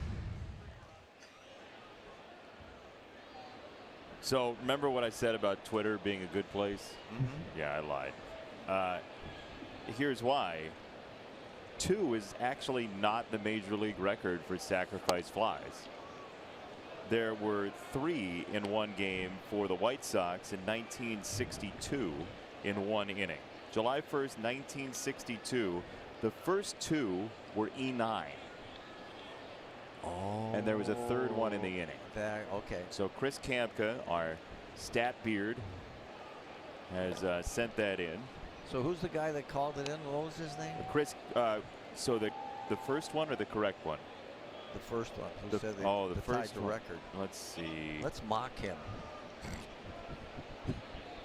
It was Nick Kovac. Way to go, Nick. Yeah. Way to get us all believing. We're part of history. I like that your first impulse is to publicly shame Nick. Yeah, Nick. Well, Nick, get out of the oven if you can't take the heat. Is that what we're saying? That is a new phrase that you've just invented. Nick, thank you. Why are you in the oven? Yes. Get out. Furnace? If you can't stand the heat, get out of the kitchen, I think is what you were going for. Is that what it was? Yeah. Oops. God, I sound more like Norman Crosby every day. 3-0 from Lopez on Victor Reyes. That's ball 4. Ooh. Tough time for a first walk tonight for Lopez. Hey, Xfinity X1 customers, say show me the Chicago White Sox into your X1 voice remote and get live team stats on your TV. Change the way you experience TV with Xfinity X1. It's his first walk. Did not come at an opportune time, though. Well, the 2 8 and 9 hitters have been on base. Of course, McCann is really swinging the bat, but Reyes not so well. He's 2 for 2 also. No, that's McCann. Yeah, McCann 2 for 2. Reyes on for the first time as there's ball 1 to Candelario. But in this league, third time through the order nowadays, the hitters have such an advantage. And if you get there faster by walking the 9 guy, giving up a hit to the 8 guy, you're putting yourself in more danger. Yeah, you're right. He started this inning off with great pitches to McCann. Then he made a mistake with fastball right down the middle, and then walked the next guy. So, you know, and in the past you'd think, well, this guy's got to be bunting here, doesn't he? Not anymore. Not here.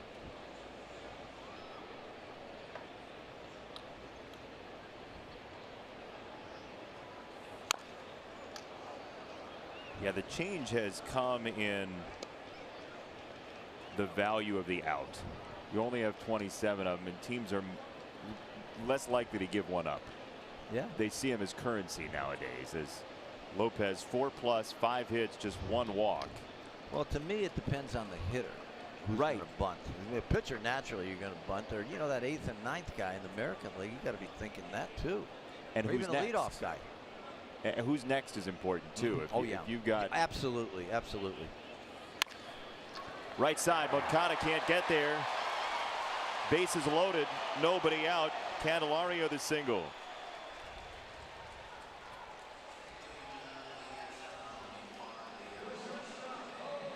And Coop's going to take a walk out to the mound. Yeah.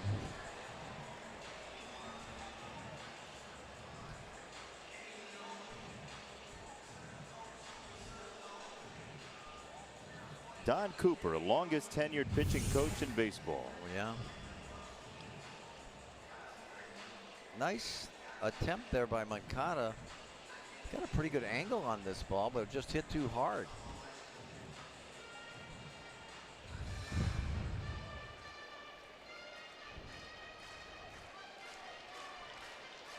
Well, he's going to see if he can pitch his way out of here. You got Iglesias, who's a great contact man, and the best hitter, Castellanos, on the on-deck circle. So the Tigers are poised here to at least tie it up. I'm sure the Sox will be happy if they get out of this inning with 1 run. The good news about Iglesias is he will give you a ground ball. Yeah. And let's see, the corners will be playing in, and they should be back in the middle. Yeah, they'll play for 2 in the middle. Sure. That's when you need that pop-up or strikeout. Ow! Could be 2. Tim to the bag, and there's the throw. So Iglesias does cough up the ground ball, but the Tigers do tie the game. It's 3-3 on the double play. Yeah. Tim was right there. Perfect position. That was tailor-made. He got way deep in his kitchen right here. It's too bad that ball couldn't have gone all the way to him in the air. You might have seen somebody off base. Ow. Takes him right to the bag. No problem. But the run does score. McCann having a good night. Yeah, 2 for 2 for McCann. And now Castellanos with the lead run at third and Reyes. Ball 1.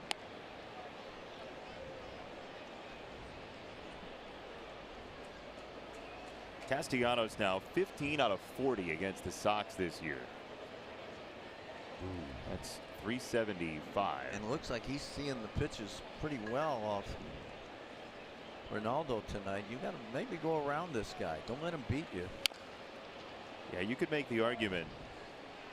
Maybe not intentionally walk him, but don't give him anything. Yeah, even the Tigers not doing much in the standings. You know, you always have that one guy in the lineup that you say, well, I don't want him to beat me. And you take your chances with the other guys, even though the next guy's a left-handed hitter. This guy, when he's hot, he can hit anybody, though.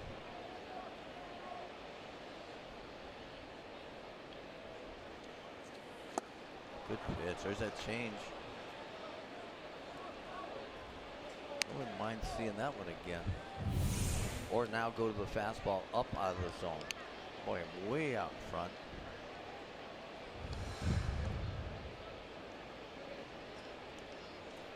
See what the choice is on 1 and 2. Reyes at third, 2 out.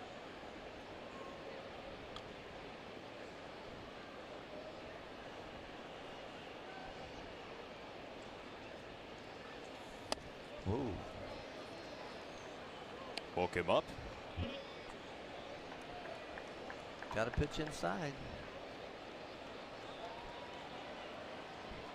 Hawk always said it. Show me a pitcher that doesn't pitch inside, and I'll show you guys not long for this game. And you know, it's amazing too. The softer you throw, the more you have to pitch inside to get them aware and get away from what your strength is. Oh boy. That leaked over the plate, and Castellanos vanquishes that ball to left field. Making a mistake against him is a real bad idea, and the Tigers take the lead for the first time in this game. Yeah, that's what happens. So he makes a great pitch on him and tries to double up on him, and that was just a cookie. Change up right down the middle, belt tie. A lot of guys going to hit that one. And Castellanos, look at that head down on contact. And his head is behind the ball. That's when you know he really wasn't fooled at all like he was the previous pitch. So the Tigers take the lead, which you would expect with the bases loaded, nobody out, score at least 2 runs. Nico Goodrum 0 for 2. And he pops it foul first base side.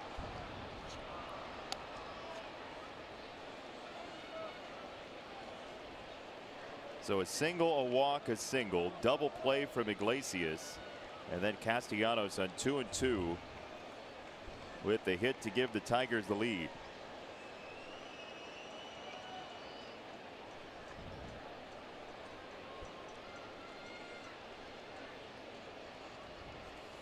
Oh no. And he'll have first base. Well, a couple of the pitches to Castellanos nearly caught him. This one does get Goodrum.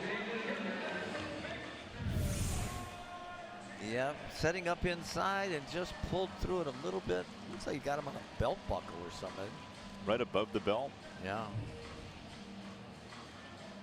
He won't have a point deducted by the judges. No, it looked like the shirt just went back a little bit.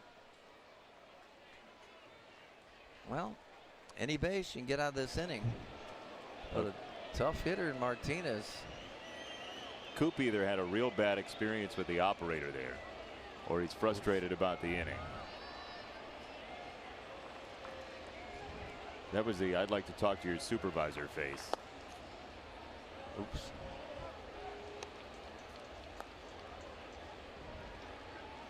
Martinez is at the point in his career where I think he's just a mistake hitter. He's good at it, but he can't dive it up for that good fastball up. And of course, any really good breaking ball. Fastball called a strike. Omar with a soft catch.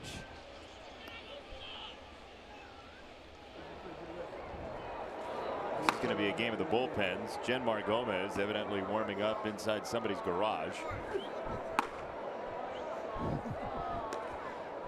They don't bring in pitchers anymore with go-karts, do they? It's an option in a couple of places okay. in America now. Baseball missed that. I like it. I like too. the bullpen cart. Yeah. Some of these maniacs come running in from the, what was it, Leifert? Todd Coffey did. I know Todd Coffey did. There's a driver just waiting. Yeah. Waiting for a delivery. Humming Grease Lightning. 2-1 on Victor.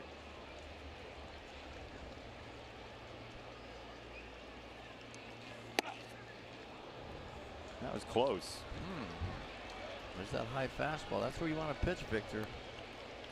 Especially if you've got the kind of stuff.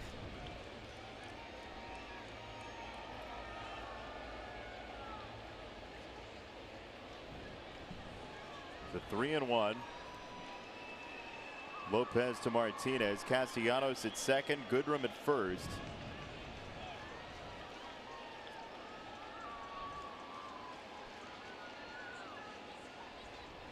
(3-1). Victor turns on it, but Engel has a play, and that will do it for the 5th inning. So the Tigers take the lead. We'll play the 6th after this.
Guaranteed rate. Nick Madrigal, 8 games with Winston-Salem, a .310 average, on base at .382.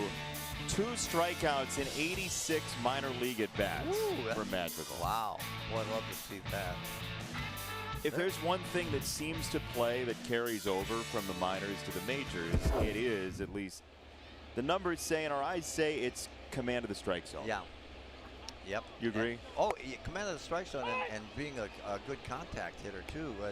Being able to make solid contact. Now, Nick obviously has made a nice adjustment to that wood bat, too, after playing in college. Of course, I'm sure he played a lot of tournament games in the summer with a wood bat, but it's still an adjustment. That's good. When the Sox got him, the feeling was he was the most advanced hitter in the draft, just in terms of his ability around the plate. Right. And it's shown so far. It took forever for him to have his first strikeout. He comes from a great program, Oregon State. Pat Casey's created a great culture in terms of winning out there. Good grief, they had enough guys drafted in the first round, didn't they? And that catcher is going to go first, maybe first overall next year. Yeah, Adley Rushman. Ooh. I liked him best of all the players they had. He was not eligible for the draft. Had a pitching staff a couple years ago with the ERA that was like sub-2 as a group. But Jacoby Ellsbury's put a lot of money into that program. He's got I think it's the locker room is named after him now. Yeah. 2-2, Omar to first and foul.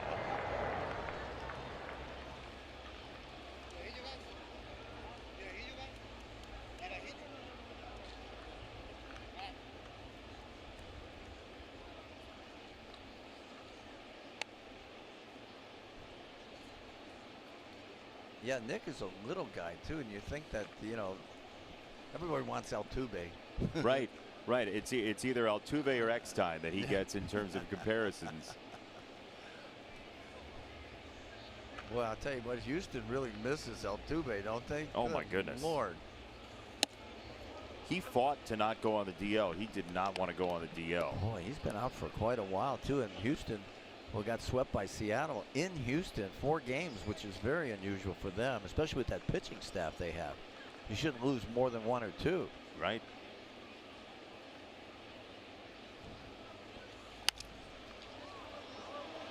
So in the American League West now, with the Mariners playing at the A's tonight, the standings are getting bunched up, real bunched up. Yeah. 2.5.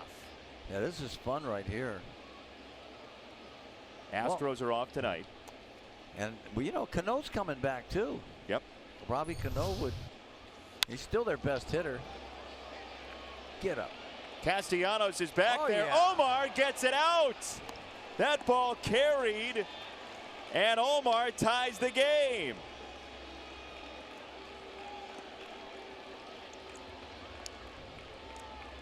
He's been hot.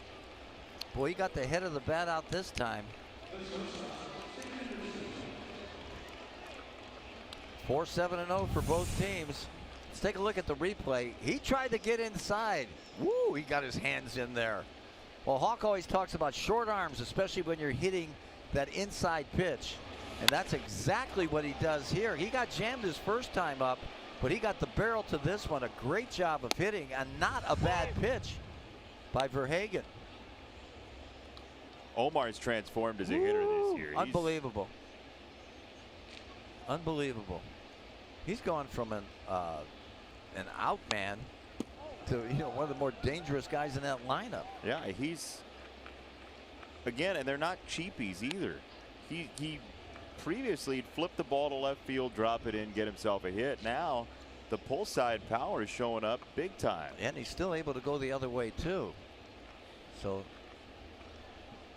that's great, making the adjustments. It's a perfect example right there. Up high 1-2, and you know, in a baseball season, people are going to change, and the ones who change for the positive are going to pass everybody else. Absolutely. Yeah. But guys getting you out on a breaking ball, why wouldn't you try and take that pitch away from him, move up in front of the plate and try and get it quicker, where it's about thigh high instead of below your knees. Same thing, if a guy's throwing that fastball by, you might want to go back in the box a little bit. But adjustments is really a key, and guys used to do that a lot more 30 years ago or so. The folks who learn to do that in this day and age, though, are going to get a big payoff. Oh, sure. I mean, if you keep doing the same thing, somebody else is going to take your job. Yeah. That will always be the case in baseball, don't you think? Oh, yeah. Well, you know, Maddox and Glavine used to feast on guys standing in the deepest part of the batter's box. They used to just laugh at those guys because they'd throw that thing right on the knees on the outside corner. They couldn't reach it. And they kept calling him, why not get closer to him and have a chance at least to take away their best pitch? Upstairs with a fastball, Anderson's displeased. And one out. Time now for StatCast AI, powered by AWS. Omar Narvaez, 95 miles an hour, 366 the distance. Good job. Got the job You don't done. have to hit it 500 feet to get out of the ballpark. We had Ron Kittle on a couple weeks ago, and I was asking him about the baseballs he hit onto the roof, being the leader of roof balls, you know. And he said that he wished that he had footage of this, but he claims that he hit one like 700 feet. Well, you know, Kitty. He's listening right now. Prone to possible exaggeration? No way. If Kitty says he, yeah, I wouldn't be surprised. He and Bull used to pepper that roof. There's a great bunt there by Moncada. No chance. I'm using that speed right there. We're seeing a lot of things tonight that we have not seen from the Sox. Great. Look at that. I mean, no chance for the pitcher. You got to eat it. No chance for the third baseman. Well, he's already across the bag by the time Verhagen got to that one. I believe Kitty, though. You do? Yeah. He had probably hit it. It had to be in that park across the street then, right? Yeah, right. See what Engel does here. He's 1 for 2. Double in the third. Fastball at 94, 0-1.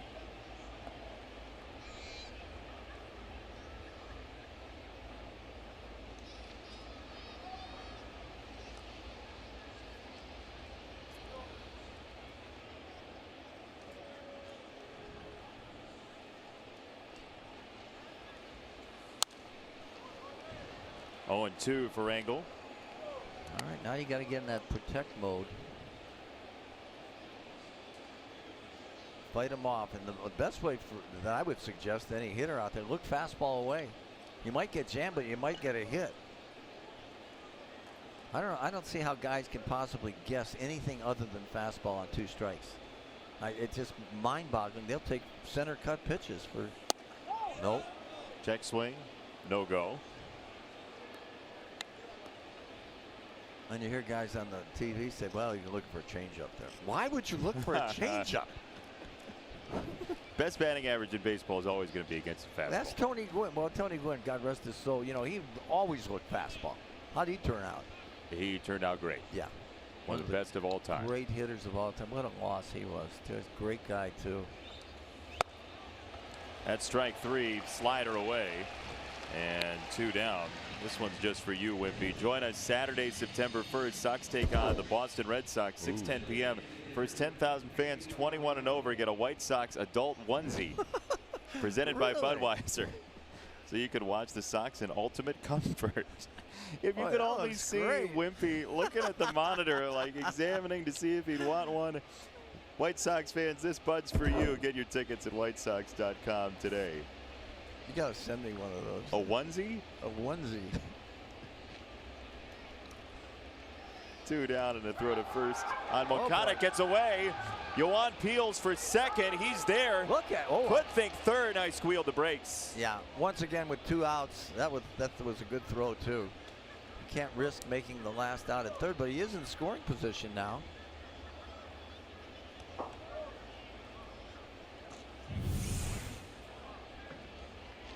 Well, that's on a doozy right there. He's got to catch that ball.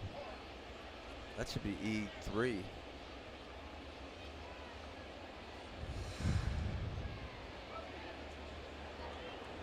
official ruling pending. It was a little bit to his backhand side, but you know, it's a pretty easy catch. Ooh. Nice breaking ball That was a good inside. one. This guy's got a good slide, a good curveball, whatever you want to call it. Yeah, he's thrown both, I think. Well, yeah, yeah. And like I said before, I really like the curve, but the curveball to me is harder to hit because it changes the level of your eyes. A hanging slider goes a long way, but you can get away with a hanging curveball. Not so much with the slider or cutter. That is E3. And 0-2 on Delmonico. Sox have tied the game on Narvaez's home run.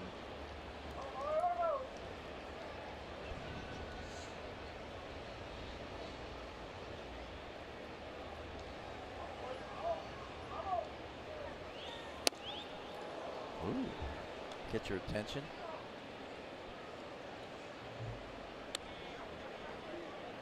No matter how confident you are as a hitter, that will make you rattle your cage. Oh, yeah.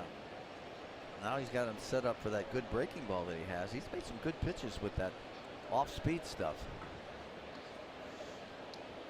He didn't make a bad pitch on Narvaez either. With the location of that fastball was fine to get most guys out. Not Omar. Oh, there's that hook. Struck him out with a curveball. 3 strikeouts in the inning, but this first, Omar coming to right field. We're tied at 4.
Together, it is home runs or the lack thereof in Major League Baseball. Ron Gardenhire's team is near the bottom in home runs. The Tigers 93, last in baseball. Marlins 95, Royals 99. Power is almost a necessity in the game nowadays, at least according to that leaderboard. And we have a new pitcher. Well, when I look at those numbers right there, all those ballparks are pitchers' parks. True. They favor the pitcher anyway. Yep. Genmar Gomez is in, a 3.52 ERA. The well-traveled right-hander has strike 1 for Jim Adduci.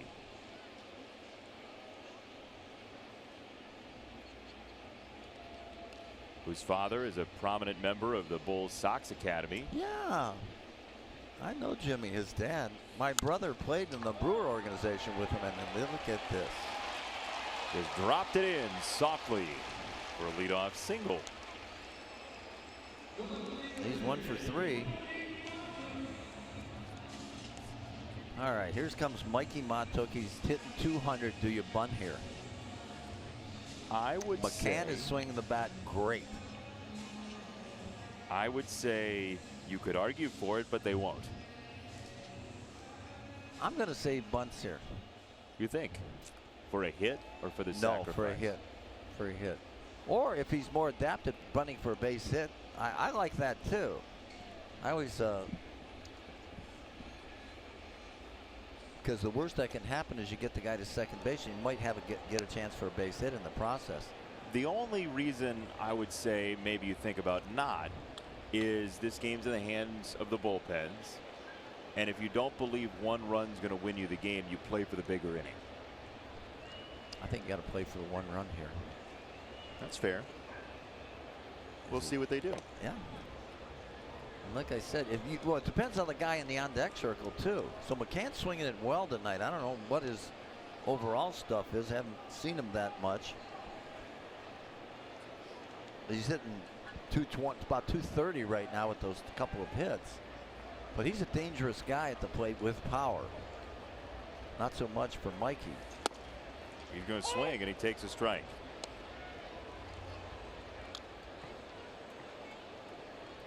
Okay, now he's bunting. That was a long look over at third. You ever wonder why you're not a manager? I do. I never wonder why I'm not a manager. I wonder why other people. The fact that it's too hard work. There you go. You got the penmanship for the lineup card to be a bench coach? You know, some of those guys are like they should be writing Bibles or something. Oh. They're so good. Super Joe's got that kind of handwriting. Yes, he does. Yeah. Yeah, he should have been a monk or something, you know. Catholic school his whole life, you know. Yeah. In the Northeast. There you go. 0-2. Yes, yeah, sir. strike three on 3 pitches. Montook dispatched. I mean, those were 3 hittable pitches, too.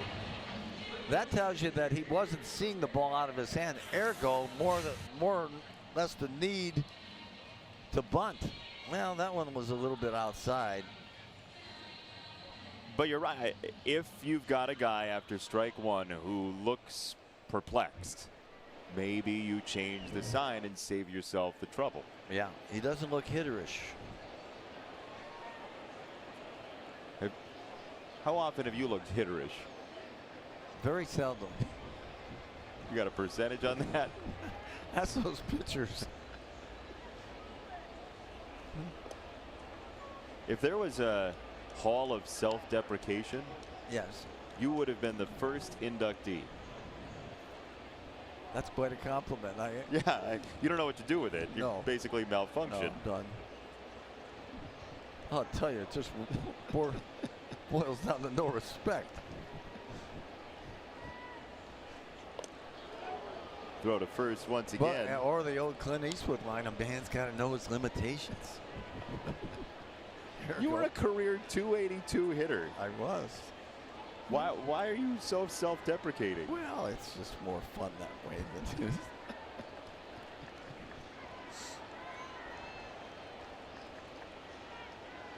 I wasn't the greatest player in the world. Kittle was.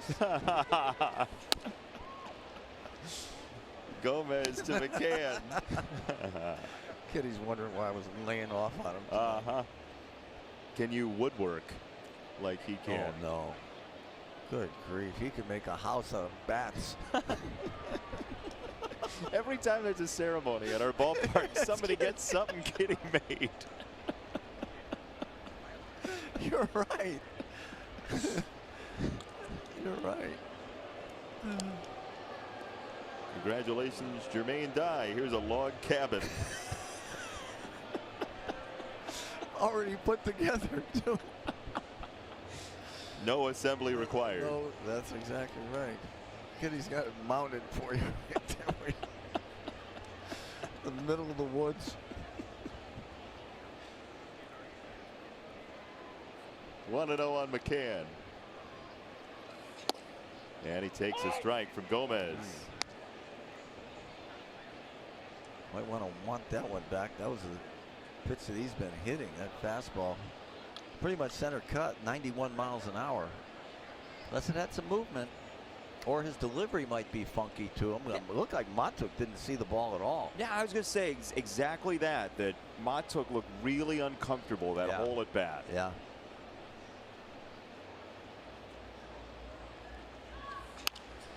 To third and foul. Ooh. He turned on that bad boy.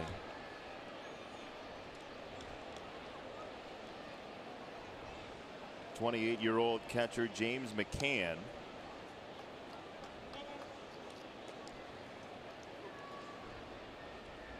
Second round pick 2011 out of Arkansas. Oh, okay. Sure he knows how to call the Hogs, as they do down there. As you do too. They got a good player on the Red Sox, don't they? Oh, Benintendi. Benintendi, wow. He's going to be special. He's not going to make them forget about Yastrzemski and Jim Rice yet. But he's got a chance. He and Mookie Betts. Look at that. That's one of the best teams assembled in a long time, those Red Sox. No doubt. They're really good. And they're contact guys, too. Yep. Which makes them that. And they got power. And they can really beat you a lot of ways. They got really good pitching. Chris Sale, of course, has become their ace, one of the top pitchers in baseball. Then you got Kimbrel in the back end of the bullpen. Boy. And a good player at every position, a real good player at every position. I don't think every team, not many teams can say that. They all have weaknesses, whereas, boy, I'll tell you what, that Boston team is really fun to watch. And Mookie Betts, to me, is the MVP of the league because he's the leader of that. You know, as a leadoff hitter, getting on base, hitting for power. I mean, he's a modern-day Ricky Henderson to me. Yeah. And then you see what they did when he was out, and a balance of their losses came when Mookie Betts was out. Yeah. They weren't playing the same type of baseball. Yeah, they've got some guys they can plug in when somebody gets hurt. Look at Pedroia hasn't played all year. Yeah. And apparently they're not missing him too much. It's a deep team. Oh, they're really deep. Yeah. They had Steve Pearce. Yeah, he's done a great job for them. They're on pace. I think I read today for it was either today or yesterday. They were on pace for 113 wins. Yeah. Well, they can run them off too. I mean, they can bludgeon you. They can outpitch you. They can manufacture. Oh, there's a good changeup. McCann goes down for the first time. And 2 out. Nice. Boy, there's some late movement right there. Boy, you could just can that pitch right there to change it. Not many guys are going to hit that one. Just great execution right there.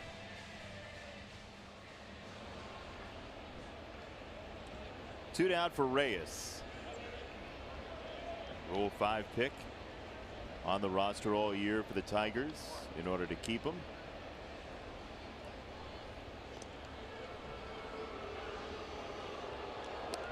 Seems like 3 is the limit for throws over to first before you get booed. Yeah, or they yell balk for no apparent reason. Yeah, that's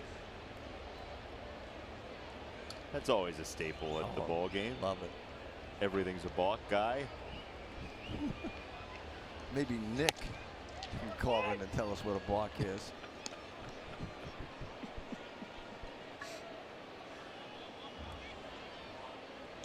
Nick's over there right now. I hate that Whippy. It's all right, Nick. Get in line.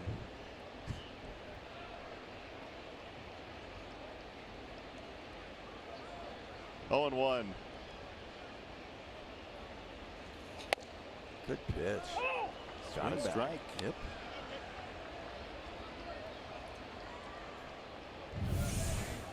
Some late move. This is a great pitch. Look at that. That started off inside corner, wound up on the outside corner.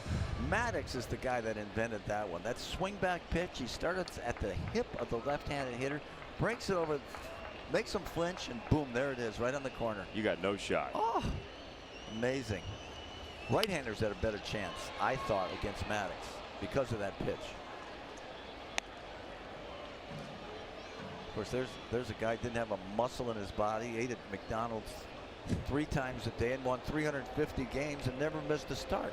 How do you figure that out? Well, it speaks to the art of the game. Yes. Which the rules are built to make it an artful game. Yeah. You know, Maddox, to me, is the ultimate baseball player. He is so knowledgeable and knows where everything is going to happen before it happens. And that's what, and he was a great fielder. I've seen him steal base and get foul. Into left, that is foul. Ooh.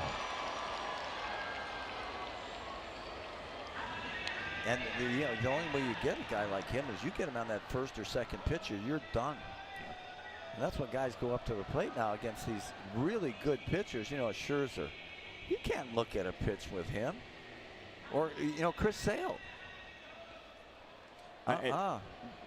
When you look at, as this ball just cuts foul by a couple of steps, there's a website and a Twitter account, Pitching Ninja, and they overlay 2 pitches on top of one another from the same guy. So you'll see a fastball and a slider, and you'll see where it breaks, where it starts to break. It is amazing that hitters make any contact with some of these guys. Yeah. And when you see the late break on a slider, and the fact that it's coming out of the same tunnel as the fastball, you have no shot. Yeah. Yeah, spin has a lot to do with that. If it's a real tight spin, too, you really have no chance. Sometimes when you see that little ball, that little thing right in the middle, that's a hanger. And you don't know how to explain it, really, other than that. Right side, Moncada charging to create his own hop for out number 3. Tied at 4, still looking for a hero tonight.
The big divide in fandom, because okay, this is a home run for the opposing team.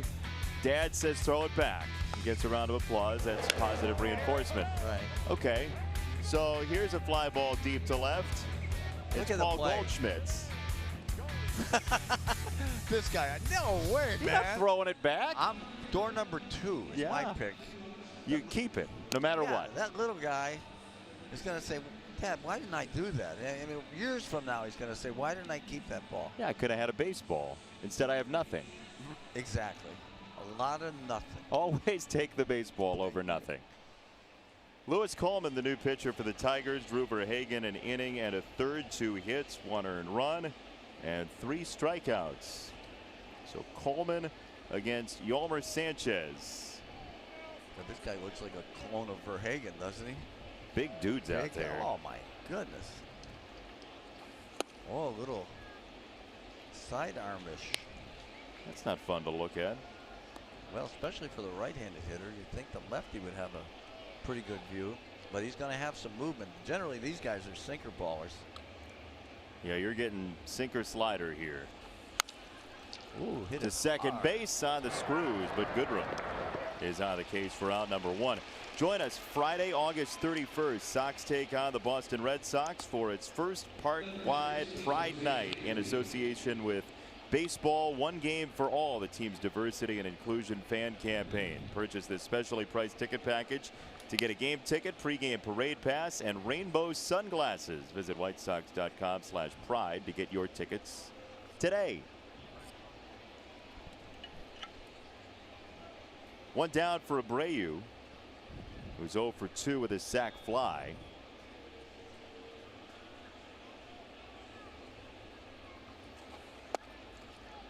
And slung in there for a strike, the slider. Front door breaking ball. It kind of freezes you at first. You got to see that pitch another time. Maybe he throws it again. Jose might hit it out of here.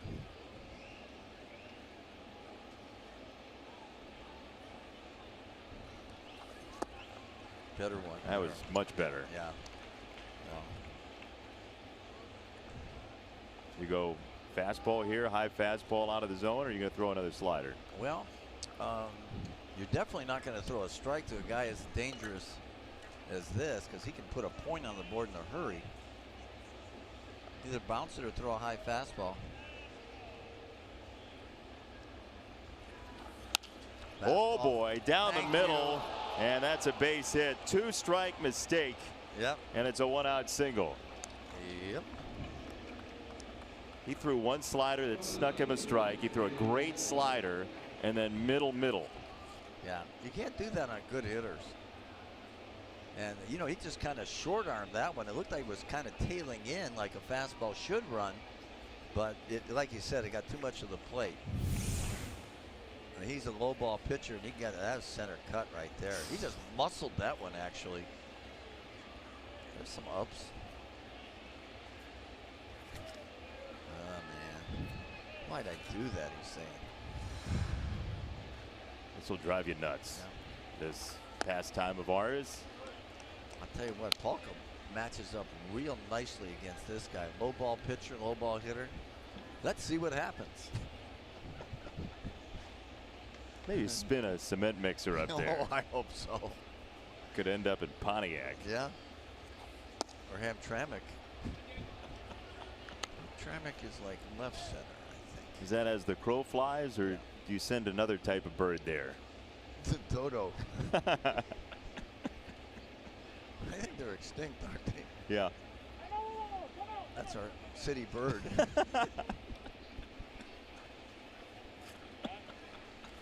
It's on the flag. It used to be the buzzard. You voted him down. Yeah, we got rid of him. 2 balls, no strikes on Polka. Abreu at first. Daniel fouls it away. Boy, he takes a rip. He does not get cheated, boy. You see his look right there? Yeah. Well, he can make that adjustment to certain pitches. Especially, you know, if you're going to get Daniel out, you're going to have to pitch him inside. You don't want him to get his arms extended. That's an old cliche, I know, but it really says something for him because he is far away from the plate. There's a bullet. 3 hits. 3 for his last 3. Abreu's on his way to third. Throw is late. Nice. And runners at the corners. Well, that's a good jump by Jose, who's not blessed with great speed. I know he's had some leg problems, but boy, that was a nice job of hitting, taking advantage of the hole. Castellanos with a pretty solid throw. There's that cement That was mixer. it. Yeah. Hanging over the middle of the plate. Hit it hard right by the first baseman. Look at him, boy. He got a good jump. Watch this turn right here. He cut that corner really nice. And then, I love it. Feet first slide. Pop-up slide. Yes. Coleman's lucky that didn't end up in somebody's parking lot. Yeah. Yep. So first and third, 1 out. Avi the batter. Sack fly in the third. Walk in the second. Pop up in the 5th. In on his hands. Loop to center. And Reyes is there. Jose won't tag. The throw is offline. 2 down. He jammed himself with that one. That's that first pitch that Abreu saw. It was a backup slider. And sometimes you jam yourself and you get yourself out on a bad pitch. If that ball, there's those, you got no chance. That ball just not hit far enough. So we need a clutch 2-out RBI here. It's up to Omar, who drove the ball out. This is the guy you want up there.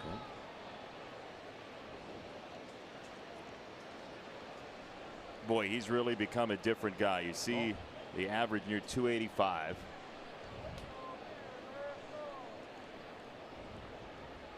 Yeah. 1 for 2 tonight. Well, he's the guy that can hit it out of the ballpark, too. And he's showed us that he can. There's a pretty good pitch on the outside corner. Like, you want to stay away from Abreu beating you, but this is the other guy in the Sox lineup right now that can take you out of here.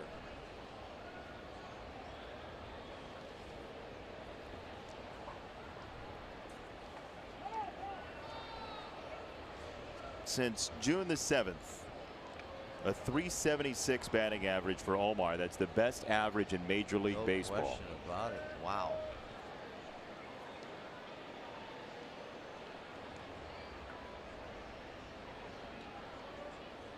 Oh, 1. Nice take. Tigers have only right-handers in the bullpen, so Victor Alcantara getting loose. Sox have 4 lefties. Maybe I can loan one. Wow. Well, they're on the unbalanced schedule. ooh, that's a good take right there.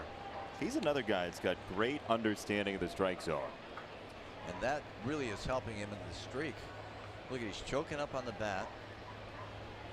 He knows a single could possibly win this game, really. Sox with 10 hits. Not too shabby. 2-1. Line foul. Good swing.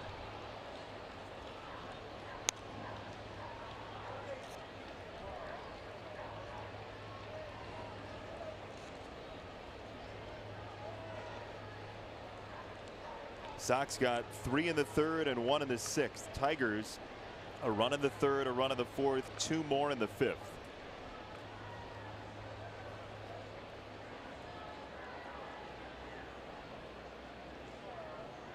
Two.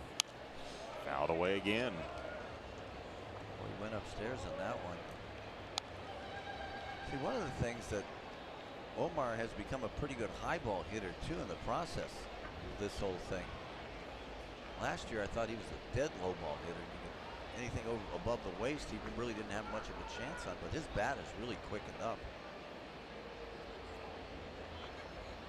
Really nothing inside this whole sequence. Yeah, that's what he hit out his last time up. Grounded foul.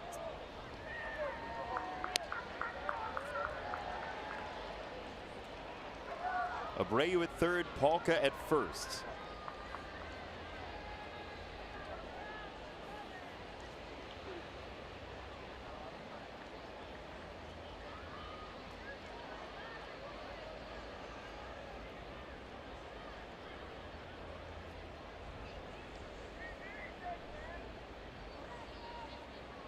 Two. Up the middle, they haven't played perfectly. Iglesias for out number 3. Bottom 7 next.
Day home game. When NBC Sports Chicago is looking for the biggest Sox fan to appoint as the next White Sox authentic fan of the game. Someone who with the team through thick and thin and never misses a game. Do you have what it takes? Enter at NBCSports.chicago.com/White Sox AF. Yeah. Be the best fan you can be. That was so motivational. I felt it was. Yeah, Some of my best work. true emotion seeping through on that was incredible. What are you saying? I can't modulate my voice. I will try better next time. I think you used all your emotion on the Jim Price pom-poms during the break. Well, our good friend in the Tigers radio booth, who always, during stretch time, waves to the crowd with his cheerleading equipment. yeah, Jim's getting ready for a big celebration. 50 years. A celebration of the 1968 world champion Detroit Tigers. It's going to be later on. What is it, in September? September 7th through 9th here. Yeah, with the Cardinals, their team that they beat in the World Series. So nice of them to do the celebration when the Cardinals are here for Jim. He's been here forever. He's noticed that he's on the screen. Yes. Handsome man. He's been here so long. He's listed, he's listed 3 times in the Old Testament. That's how old he is. But the guy who never ages is Al Kaline. Yes. Al's got to be 80. Right? Yeah. I think so. Yeah. Should I have his I interviewed official him one age? time. You're looking at me like that's How my come job. you look so much better than I do? What'd he say? I don't know. You lived a harder life than I have. Clean living. Upstairs, called ball 4. A couple of those were close, and leadoff walk that Gomez maybe didn't deserve. Yeah. Jim Price, by the way, is one of the nicest men you will ever encounter. Yeah. Yeah. Yeah, he's on the voice of the Tigers on radio with Dan Dickerson. Do a great job. Great ambassador to the game. He's always got people in his booth. Oh, yeah. It's people in Michigan love him. standing room only. They stopped selling tickets for his booth. It's kind of like the Ed Farmer. Yeah, he's Congenial. Lovable. Uh-huh. You said Ed What? Farmer. I meant Fred Farmer. His twin brother.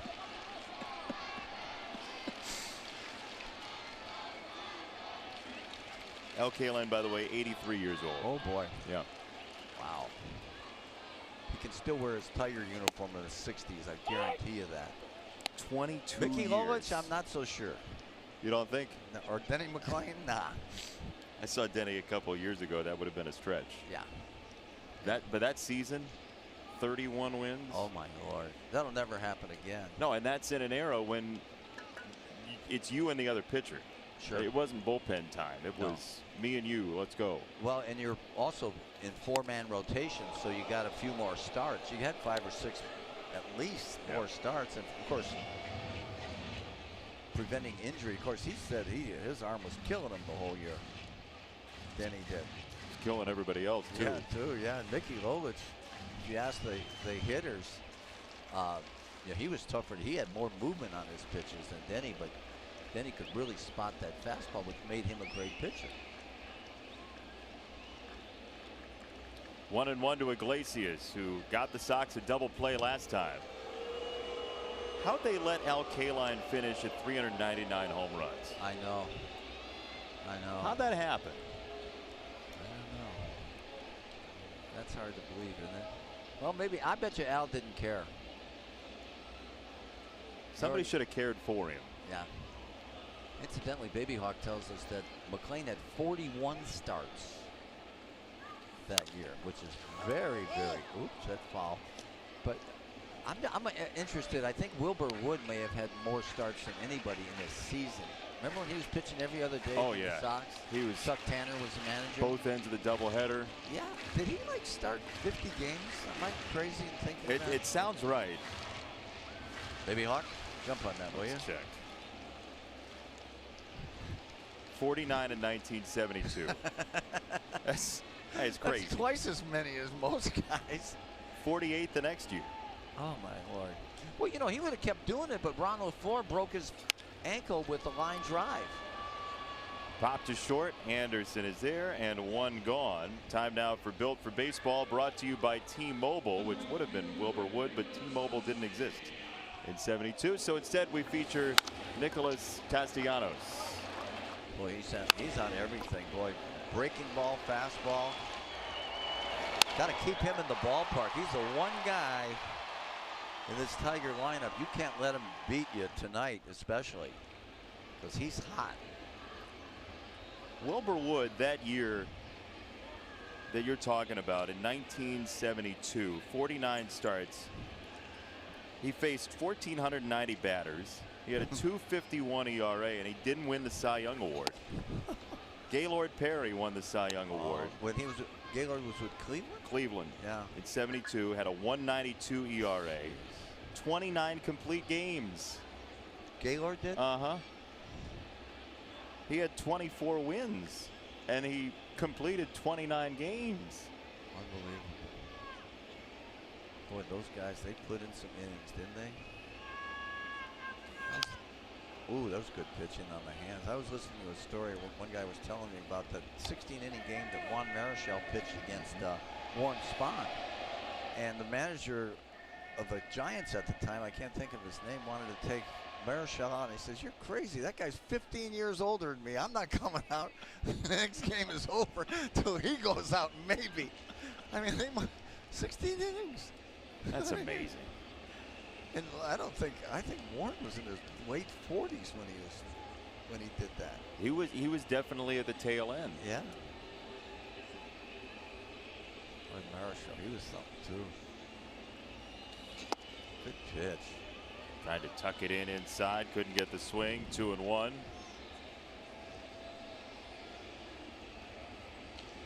Four in the seventh. A lot has happened here tonight. The Sox built a 3-run rally in the third. Omar tied the game in the sixth with a home run. Neither starter will get a decision tonight.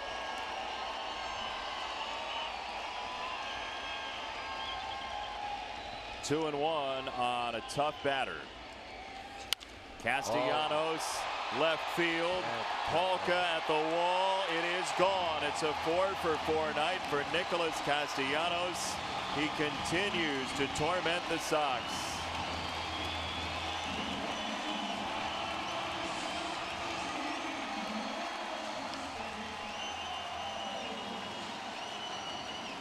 Well, he's sitting over 290 now, so his batting average is zooming up there, but this is a great swing. He got a high fastball. Look at that. He did not miss it. You got to throw that one inside, but boy, he got his arms extended. Look at his head was right behind the baseball. Just a perfect swing. Short arms, too. That left elbow was bent, and my goodness. Woo. He has been instant damage tonight. Yeah. Boy, he is seeing the ball great. Gomez out after 1 1/3. He gives up 2 hits, 2 runs, a walk, and 2 strikeouts. Deeper into the bullpen for the Sox, trying to keep it right here. Bottom 7 after this.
it is Luis Avilan with a 3.63 ERA.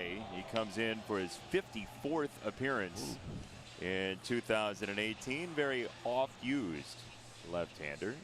Typically a specialist. We'll see how long he goes here in the 7th. Entertaining game, though, tonight. Back and forth. Yeah. I think a well-played game. There's only been one error, and that was on a pickoff attempt. But the defense has been good. The execution pretty good by both teams. But unfortunately, the Tigers have Castellanos on their side. Yeah, he is 4 for 4. A single, 2 doubles, and a homer. And time to look at StatCast AI powered by AWS. And it's Castellanos at 109 miles an hour. You're going to get a lot of hits. Ooh. How about that Sox fan who just wanted one consolation prize for losing the 4-4 tie, and he couldn't even come up with a souvenir. Yeah. We would have found out whether or not he was a throw it back guy. But with that effort, you wouldn't imagine you would throw it back. No. Good to see Phil Garner at the game. Well.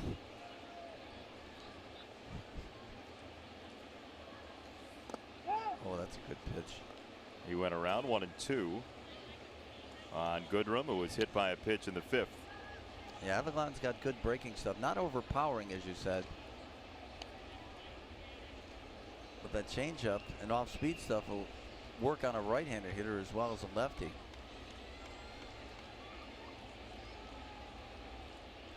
One-two. Swing and a miss for strike 3. He gives himself up. Omar makes the throw anyway. Should get 2 outs for that. You know, I never knew that there's that changeup. Golly, that's a bad at bat right there. When you do that twice in succession, that you're not seeing the ball very well. But so if you don't make an effort to go to first base, you're automatically out then, right? Yeah, you leave the batting area. Yeah. You're out. Huh. I never did that. I don't remember ever seeing anybody. That's why you don't know the rule. There was no surrender. I give up. That's all right. Yeah, I quit. I'm not running to first. I'm not running to first. Are you it's late in the kidding season. me? God, Save those you get legs. fined for that. You know, in the past, not running to first base. Kangaroo court. Woo.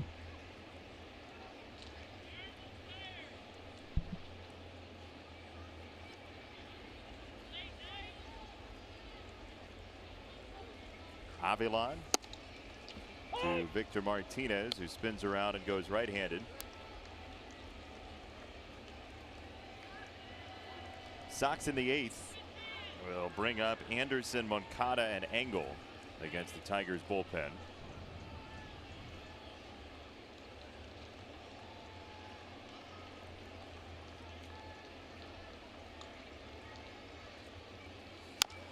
Tigers have run this season series. It dates back to that opening homestand. The Sox got a late lead taken away in that home opener. Tigers end up sweeping the series, and it's 8-1 in favor of Detroit so far, which who knows if it'll flip later on in the year, but it seems as though that's kind of lingered this season as Danish gets loose. It is amazing sometimes, regardless of how good or how bad you are, you have something on a certain team. Yeah. And, you know, you have that mo going, and it's hard to stop it. Who'd you hit well? What team? Who'd you always like to see pop up on the schedule? Love to play against the Yankees and good teams. You know, I always want to impress Billy Martin, say, hey, that guy's pretty good hitter. And really, Kansas City was my favorite place to hit in because it was a big ballpark like this, and there was a lot of room to get hits. I'd have to say Kansas City. Yeah. Of course, Georgie was there. You're my best friend that we're going to have a beer with after. That's right, our guy. If only he were here. Victor to left field. We'll fly him in. Yeah. And Polka makes the catch. 6-4 your score.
pregame live, or if you're stuck at work, you can stream the game on NBC Sports app. Seeing as I don't know how to do that, it'd be very difficult for me to app. To app. Or as a not verb. to app. That is the question. Alex Wilson, you can actually just do the game. You don't have to watch. I hope you're going to be here. I'll show up. Alex Wilson is the pitcher at 3.72 ERA. 6-4 here in the 8th. Thanks for joining us tonight. Tom Paciorek, Jason Benetti, or as Vinny used to call you, Paciorek.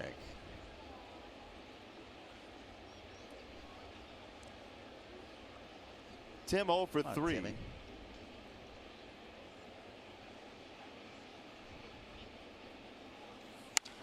Ooh, Anderson lines it up, center baby. field. It carries Reyes to the warning track. What is it, 420 out there? That's a home run in any other ballpark. Yeah, that's a lengthy affair out there. That is really Death Valley. Remember, old Tiger Stadium used to be 440 out there in center field, right by the flagpole. You have to run into that thing, too. But a good jump. Doggone it, he hit that about 410, 415, and has nothing to show for it. What was it, 270 down the lines at Tiger Stadium, though? Well, it played like it did, yeah. Right field, oh my goodness. I remember watching. You had to overcome the deep grass too, so you'd get a lot of, you weren't going to hit for that high of an average unless you're out K-line, but it was a home run hitter's park. Who had a great career in Detroit was Darrell Evans when the Tigers acquired him. Well, he was a dead pull hitter, and he suited that right field just perfectly.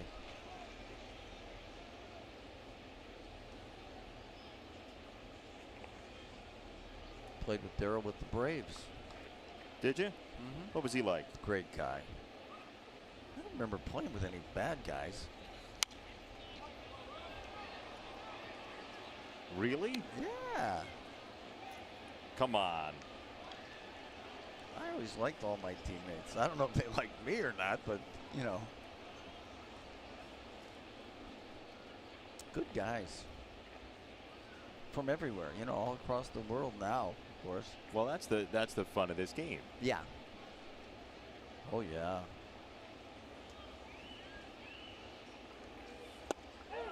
That's a called strike 3, 2 down. Enjoy your summer nights at the park with Bleachers and Brews. Get 1 bleacher seat and 2 beers for just $22 to select upcoming games. You must be 21 and over with a valid ID. Bleachers and Brews, presented by Budweiser. To get your tickets, visit whitesox.com/brews.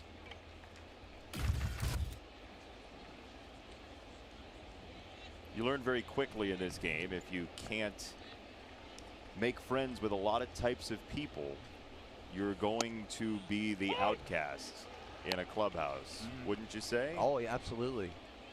I think, and when I think of Ricky Renteria, I think of he's the perfect manager for the South because, you have so many Latin players, and his ability to communicate with these guys is just exceptional. So don't pull the rug on Ricky too soon. He's a heck of a manager. Right. His understanding of people is through the roof. Just having a conversation with him. Oh my God, he's wonderful to talk to. I mean, he's just enjoy every minute you spend with him. He's come up the the tough way too. He's worked his way to this position. Go, baby! Adams deep to left field. He's got another one. Here it comes to save the day. A little late on that cue, but boy, did he kill that. Adam Engel. He's not Superman. He's Adam Man. Look at this swing. Oh, he got one in his wheelhouse, and he did not miss it. See, I'll tell you what, that pitch is on the outer half, and he covered it. With him being right on top of the plate. More pitches to hit. I love that. Tell you what. That's a guy's got a chance right there. 2 for 4 tonight. Home run robberies all week. A home run yesterday. Great haircut. And now, Mighty Mouse. We got to work on that one. Yeah, my timing was poor. Well, you know, you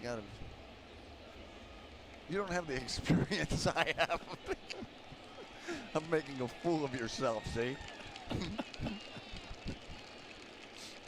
Spent a whole lifetime working on things like that. Now it's a 1-run, 2-0. Come on, baby. Fouled away, 2-1. Oh, you're right, Jason. I was worried about Nicky Delmonico, another hand injury. Boy, I tell you, those things are hard to come on. You know, you break a finger, you break a hand, a bone in your hand. It's so weak, and you know you got to use your hands to hit, and it's just impossible to get full strength. And the sound on that one that we heard, you had to think break right away. Yeah. Yeah, the worst I've ever gotten hit was by Dennis Martinez in Baltimore. He hit me in my right hand. It just felt like a bowling ball hit, and I knew it was broke. And man, it's just so hard to come back. You know, there's so much squeezing of a ball that you can do or anything to strengthen that hand. It's going to take a long time. How long were you out? I was out probably a month, and that was back then. We didn't send anybody out for rehab, so I got to play against the Yankees at home against Guidry. Well, good luck with that. Thanks. Hope that went well. Didn't. Sox are within a run.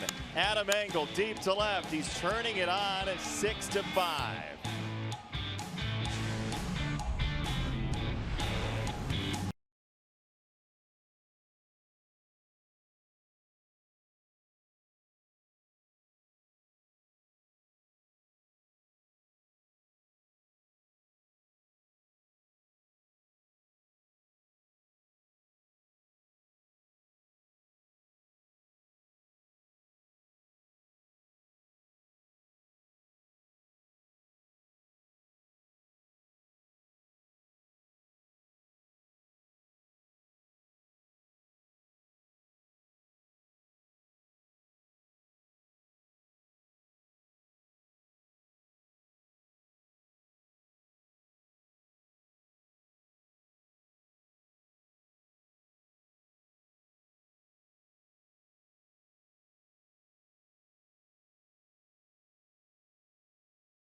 Layla, Chuck, thank you very much. 1-run game here in the 8th. I knew it was Chuck. What's that, Chuck? Oh, yeah. We wouldn't do that here. The other thing about the youngsters that we've talked about, Jimenez and Vlad Guerrero Jr., is that they've got power already. Yeah. You know, they got major league power. They're going to hit home runs in the big leagues. They're not coming around and mess around with a little dink here and a donk there. Well, that's the thing about this game, especially as a young player. You come up and some guys are close to where they'll be long term and some guys are not. Yeah.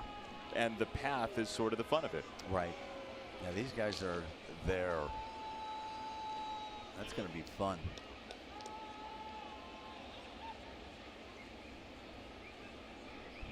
2-1 for Adduci. In the air, right side, Avi is there off the backhand for out number 1. Boy, that is a big outfield out there. You got to cover a lot of ground. Avi, he's a big, fast man. When he's healthy, I'll tell you what, he can run them down. He didn't quite get this one. Looked like he got jammed a bit, but it looked like it was positioned perfectly. But look at the jump that Avi. He covered a lot of ground. Backhanded stab. That prevented extra bases.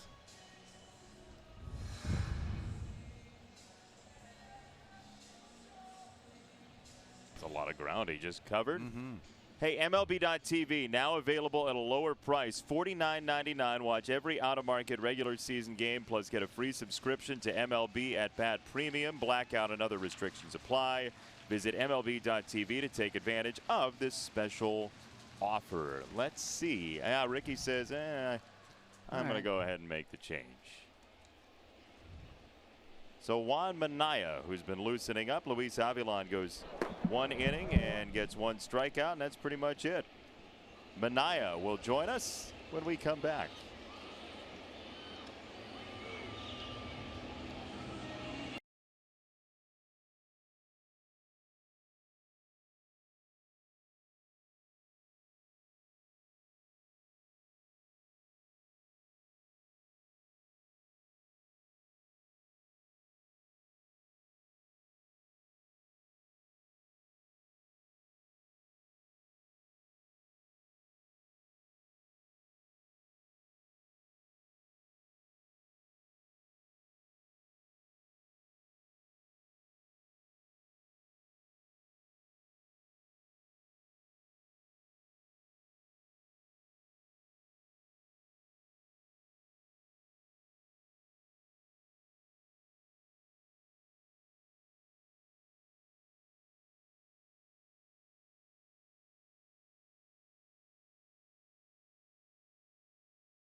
Sox games to amazing concerts and shows you don't want to miss. StubHub, your ticket out. StubHub, the official fan-to-fan ticket marketplace of the Chicago White Sox. And it's time now for another Lakeside Bank call to the pen.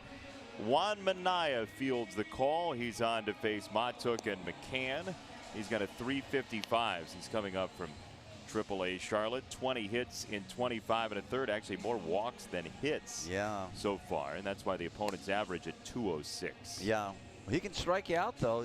You look at that 33 strikeout total. Boy, it's amazing. You know, big, strong guys like this, throw that first pitch strike. Don't try and, you don't have to ace anybody. That whenever I see a high walk total like that, I always think they're trying to make a perfect pitch and not trusting their stuff. And you love nothing more than that as a hitter, right? Oh, absolutely. You know, 2-0 is when you do your work. You do your damage. That's when you make your money. 3-1 and 2-0. Right there, that's not even close. Curveball. And I wish guys would have more more faith in their fastballs. There it is. Good heater. 96, way behind.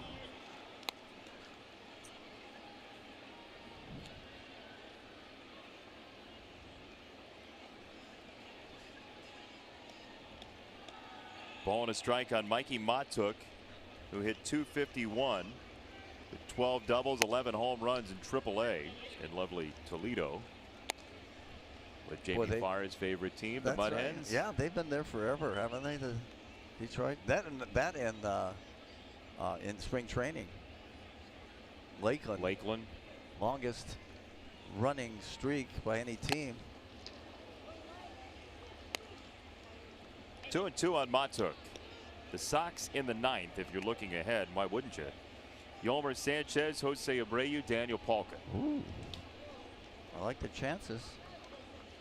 Those are the guys you want up there. You would imagine it would be to face Shane Green, who did pitch yesterday for Detroit. Pretty good swing right there by Mikey. I think you got to elevate that 96. Out of the zone. Well, right at the top of the strike zone. Hard to hit that pitch.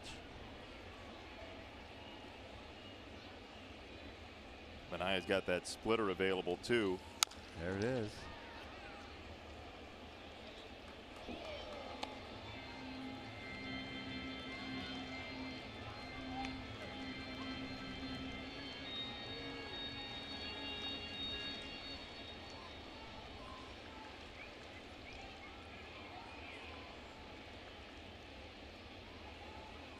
Two and two. Fastball away, hit in the air, right hand side. Avi at the warning track is here.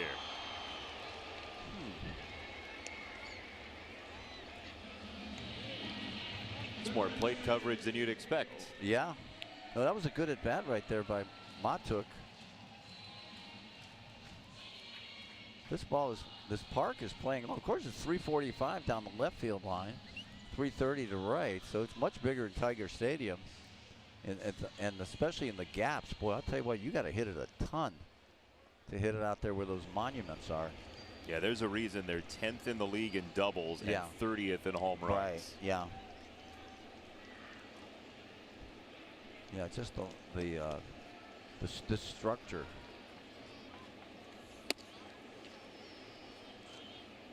Yeah, if you're if you're a fly ball hitter,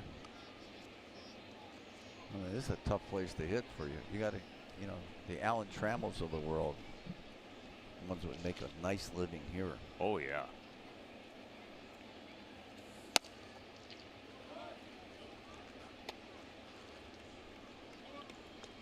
Well, you said it. The guys who are able to contour their home park once you hit free agency or whatever it might be, once you land in a spot where your home park plays to what you do, look out.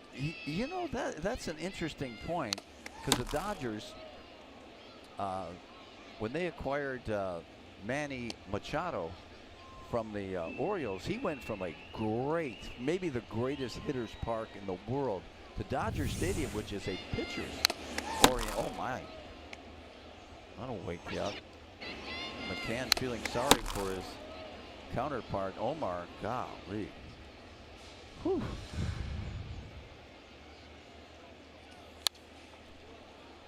Yeah, but Machado ends up at Dodger Stadium. We'll see what the numbers show, but yeah.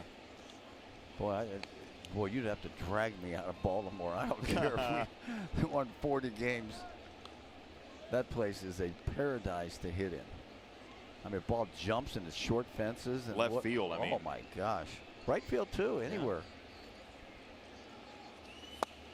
Yeah. No. Pretty good pitch. That's why I feel for those guys that, sometimes they're a good player. Not necessarily, not Machado, because he's going to play every day. But the guys that, a good player playing every day, like the kid from Miami, the big guy. He's going to the catcher? Yeah, no, Real the first baseman. To right field. Avi's got no play on this. It's going all the way to the wall. McCann with the double. Boy, he's had a good night. 3 for 4. We're talking about Justin Bour. Justin Bour, yeah. He's playing every day in Miami. Now he's going to be a pinch hitter coming off the bench at Philadelphia. I wouldn't want to do that. Great job of hitting, letting that ball get a little bit deep. Head behind the baseball. Boy, that's a nice shot. He sure doesn't look like a 220 hitter tonight. Using the whole field. Again, he hasn't seen Lopez a lot, but he was 5 for 9 coming in against Reynaldo Lopez. Got 2 more hits, and you can see the confidence shoot up. Yeah. Oh, yeah. You think you get 2 hits in a game, you know you're going to get 3. But, Dodgers aren't going to sign Machado. And they gave up, I don't know what they gave up. I don't know. 5 guys. Yeah. Including 1 top prospect. The rest were maybe filler, maybe not. We'll see. But it's still a pretty high volume of players. But Machado is not going to put the numbers up that he did in Baltimore, is what I'm saying. To right field, Avi charges, and McCann's on his way home. Throw is cut off, and the Sox will not get the out at second base. I thought Avi had a shot at the plate. Yeah, he did. Yeah, I think, you know, with a one-run game, you got to let that ball go through. That's a big run out there. And Avi's got a strong throwing arm, too. I believe that ball would have beaten him. He gets on one hop, all in one motion. McCann, he's steamrolling around third. Maybe the throw was a little bit offline. It was towards the first base side. If you're going to miss on a throw from the outfield, you want to miss on the third base side to give the catcher a chance to tag the guy. Speaking of tags, let's see. Tremendous slide. That's the swim move they rave about. He did get in. That's been growing in popularity. Yeah. Not only in pools around the country, but here in baseball. Yeah.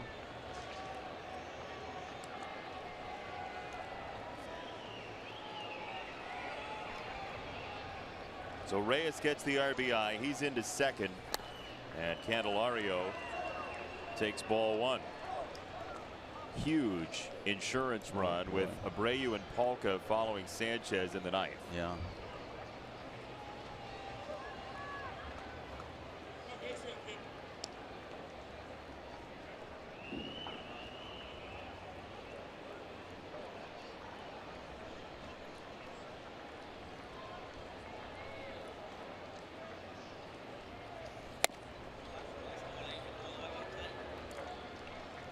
This game has had just about everything you're going to want to see in a Major League Baseball game. Sox with a 3-run rally in the third, stringing together hit after hit against Artie Lewicki.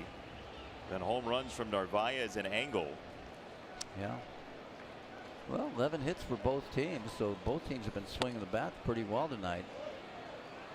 And they've hit the mistakes. They really have. There's been some hangers that they've hung out some ropes on. And they're going to intentionally walk Candelario. That fourth pitch not necessary. Rarely do you see that when you're 3-0. Just say, you know what, get out of here. That reminds me of the story of Stan Williams, who was a pitcher for the Dodgers, who had a clause in his contract that for X amount of walks that he issues during the season, if he's below that, he gets $5,000 raise. Well, the word circulated as every time he went 3-0, he drilled the hitter. And Hawk told me this story. And yeah, so everybody was bailing and wailing when Stanley, and then he went in to collect his bonus, and the guy said, Buzzy Bavasi said, but you hit 50 guys. It's in the contract, It's in the contract. I didn't walk him. So now I imagine after that they rephrase that. Yeah, that clause. Incentive clause. I think Fernando Rodney had a clause with the Twins for games finished. So if he finished a certain amount of games in the season, it would activate a bonus. I think it was him that just got traded that had that clause. And then he ends up going to Oakland and he's not able to finish that. Yeah, would you be happy with that trade? For the winning, yeah. For the pocketbook, not so much. I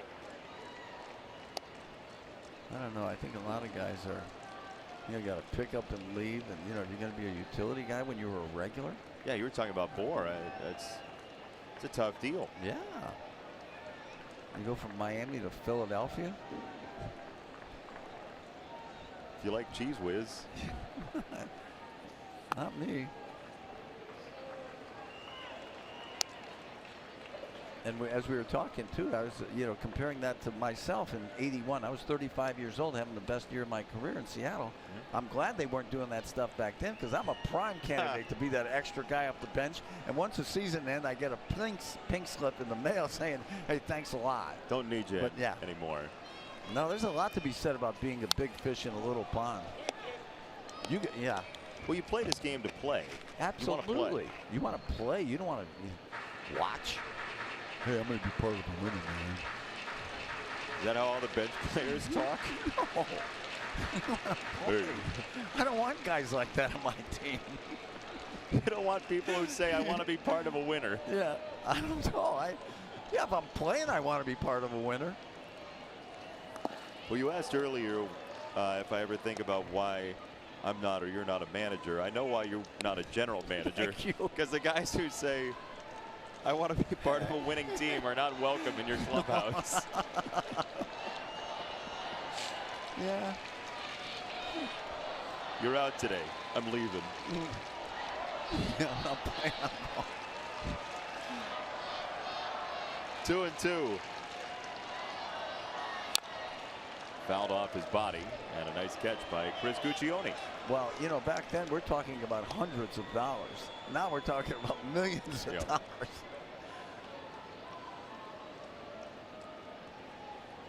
You'd have the only franchise where the slogan is "Play me or trade me." Yeah, right. Well, Gates Brown, he didn't want to play when he was with the Tigers. A great pinch hitter. He said, "Bench me or trade me." 2-2. Another foul ball. Iglesias looks like he's a pretty good high ball hitter. I like this guy. He can field too. He hadn't really had a chance today to show how good he is defensively, but he's got some great hands out of that Omar Vizquel mode. Omar doing a great job managing Winston-Salem this year for the Sox. Why isn't he in the Hall of Fame? He will be. I think he should. I mean, defensively. He became a pretty darn good hitter, too. He was no out man. No, but defensively, as the infield converges to talk to Minaya, defensively, truly a pioneer. Vizquel at shortstop. Oh, yeah. He was that good. I mean, he at the forefront of the position. Yeah, no doubt. I think he and Ozzie Smith are the two best I've seen in, you know, that I've watched. Yeah. Over the long haul. 11 Gold Gloves. Well, those Cleveland teams were good back then, weren't they? My goodness, they had some talent. Look out. Oh, Iglesias goes down.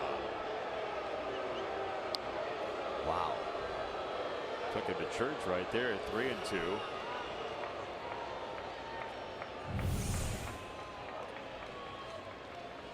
Whoa, he got out of the way the right way. He turned his left shoulder in. But boy, if it did hit him, hopefully it would have hit him on the shoulder.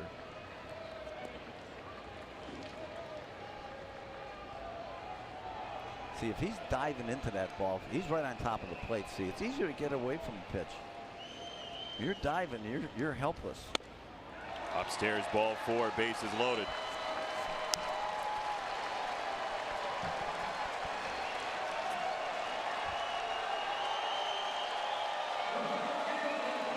That brings up Castellanos, who's 4 for 4. Okay. That's the last guy you want up here.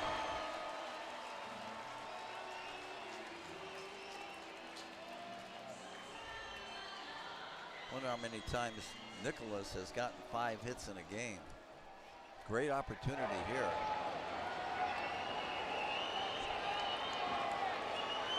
.289 hitter. I would be surprised if he ended up over 300. There's very few 300 hitters out there. He's hit the ball extremely well in this season series. He's 17 for 42 against the Sox with 5 doubles and 4 homers. There they are, Reyes, Candelario, Iglesias.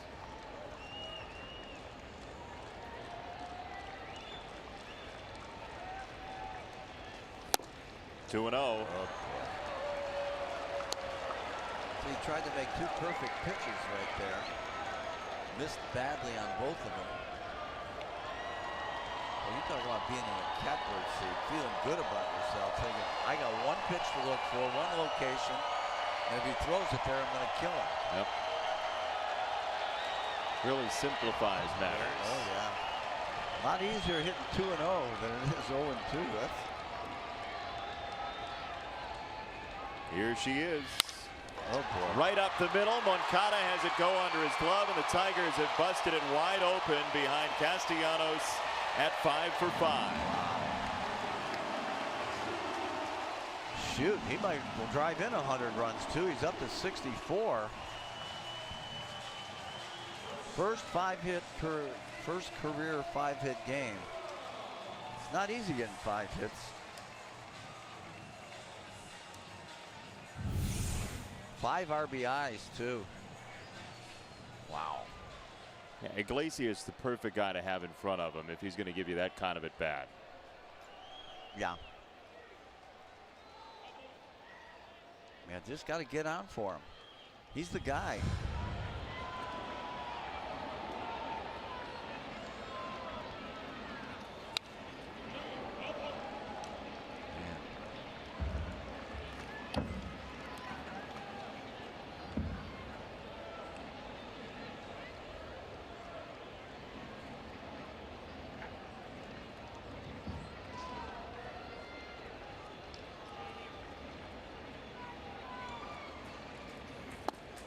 Check swing. He didn't.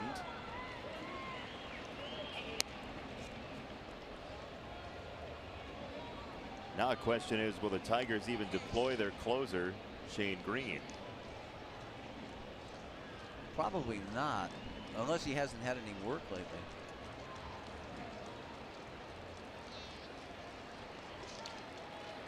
Bring in the lefty. Have to go sign one first. That one gets away and bounces out of play. And so the runners advance. Iglesias to third, Castellanos to second, because it wasn't a ball thrown from another fielder. You get the one base and that's it. Alcantara is warming up for the Tigers. What happened to Al Albuquerque? One of my favorite names. He was with the Sox briefly. Yeah, he was with Detroit for a long time.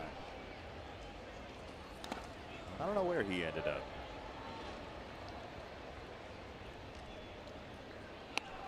You don't see too many players named after New Mexico cities. No. You ever play with a Roswell? Nope. Jack Santa Fe? Las Cruces? Francisco Truth or Consequences? Good pitch. Inside. Yeah, see, when you're wild like Manaea's been, you're not going to get that close call like that. Now, Maddox, that's an automatic strike. Yeah, he'd extend that corner. Oh, yeah. Guys that throw strikes, they get the benefit of the doubt. I know they're not trying to give it to them, the umpires, but I think they have a tendency to do that. Good pitch, good splitter. For strike 3, but the Tigers pick up a bundle, 9-5 to the 9th.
5-hit night for him, a 2-run shot that gave the Tigers some padding at 6-4.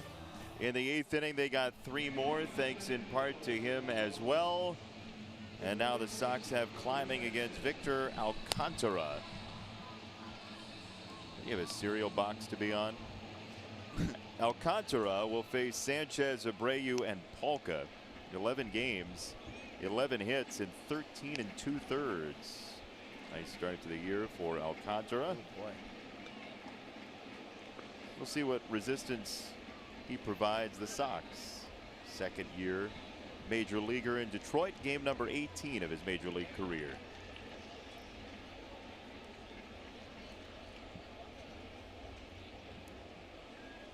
Yolmer Sanchez. Well, that's a funky motion. Yeah.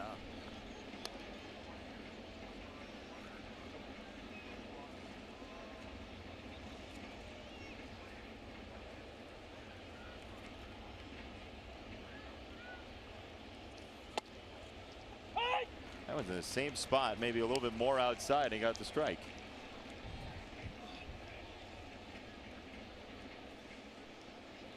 Yolmer looked back like, well, which is it? Yeah.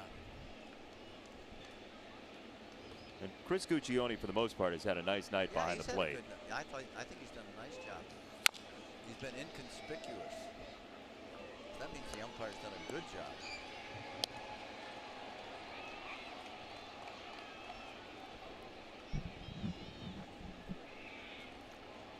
You have a future as a Foley artist. Whatever that is. It's the sound creator for Hollywood. Oh. 1-2. It's outside. 2 balls, 2 strikes. Or you could be like Ronald Reagan and do the recreations of games Well, from in the studio. That's true, yeah. He had a good career. Well. 2-2 is fouled away. Yes, Mr. President. Well, he's got a lot of movement on his pitches.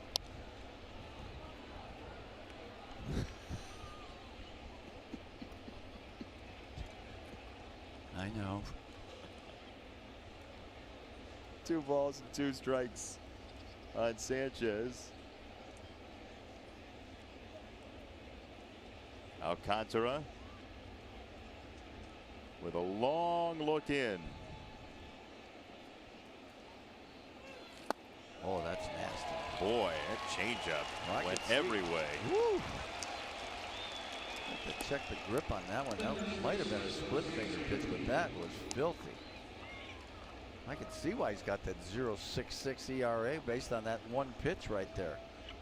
Whew. It's like Bruce Sutter. He'd throw that pitch every pitch, that splitter, and you'd swing at it. You'd swear it was right over the middle of the plate and wind up in the dirt. And he was just unbelievable at throwing that pitch. What was the single best pitch you ever saw? Oh boy, it's tough. Probably Blyleven's curveball that put me on the ground for Ron Luciano punched me out as I was laying on my back at the Kingdom. I think that's the most impressive pitch I've ever seen. That thing. You could hear it coming. Really? Yeah, I did. It's like a train. Well, a little louder train than that. Well, he's got a delivery to go with that pitch. This guy, if he throws that pitch consistently. Look at the herky-jerky motion. I love this. Elbows, kneecaps flying at you, and he's. Well, your timing's got to be all over the place too because of that hitch. Yeah. And he's doing it from a stretch too. It's, you know, you don't get a lot of deception from the stretch generally. But look at that. Yeah, that little hitch too is really going to help him. If he can throw strikes, getting away from the cookie cutter, you know, guys that just come right over the top and don't. Watch Another this. look at this. Look at this. Elbow, there's the glove coming at you too, so he's got a lot of good things going for him. Alcantara, I've watched for this guy. you mentioned, off to a good start to his major league career.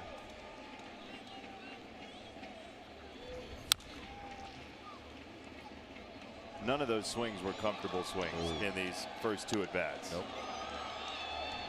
You almost is like there, you know, if a guy's got a good breaking ball that's going to be down in the strike zone, move up in the batter's box and try and take that pitch away from him, because it's obviously his best pitch. Get it out front. Yeah. Well, get it about thigh high instead of, you know, knee to ankle high.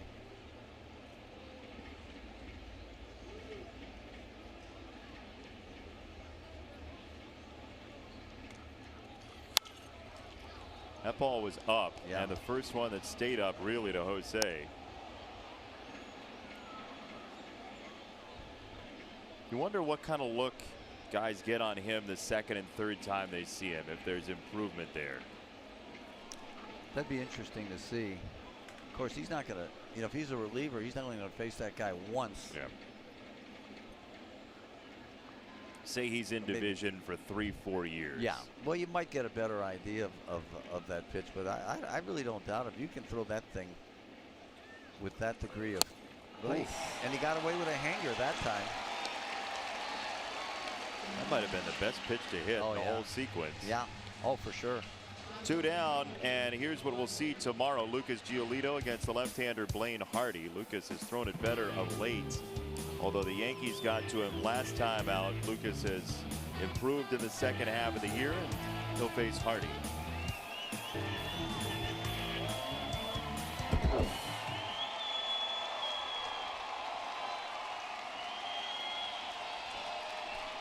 Two down.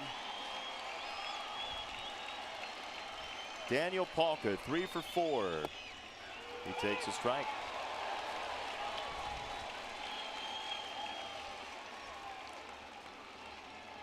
Sox got 2 off the Tigers bullpen tonight, but Detroit with 5 against the Sox relievers.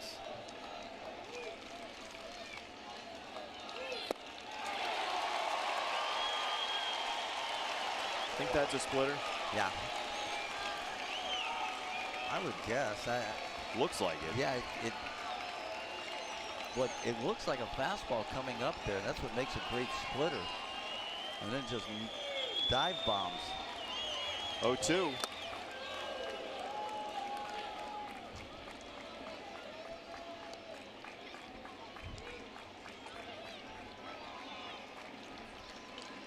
Well, the Tigers, like the Sox, are trying to inject some young blood into their ball club, and this guy might be one of the key ingredients to their future.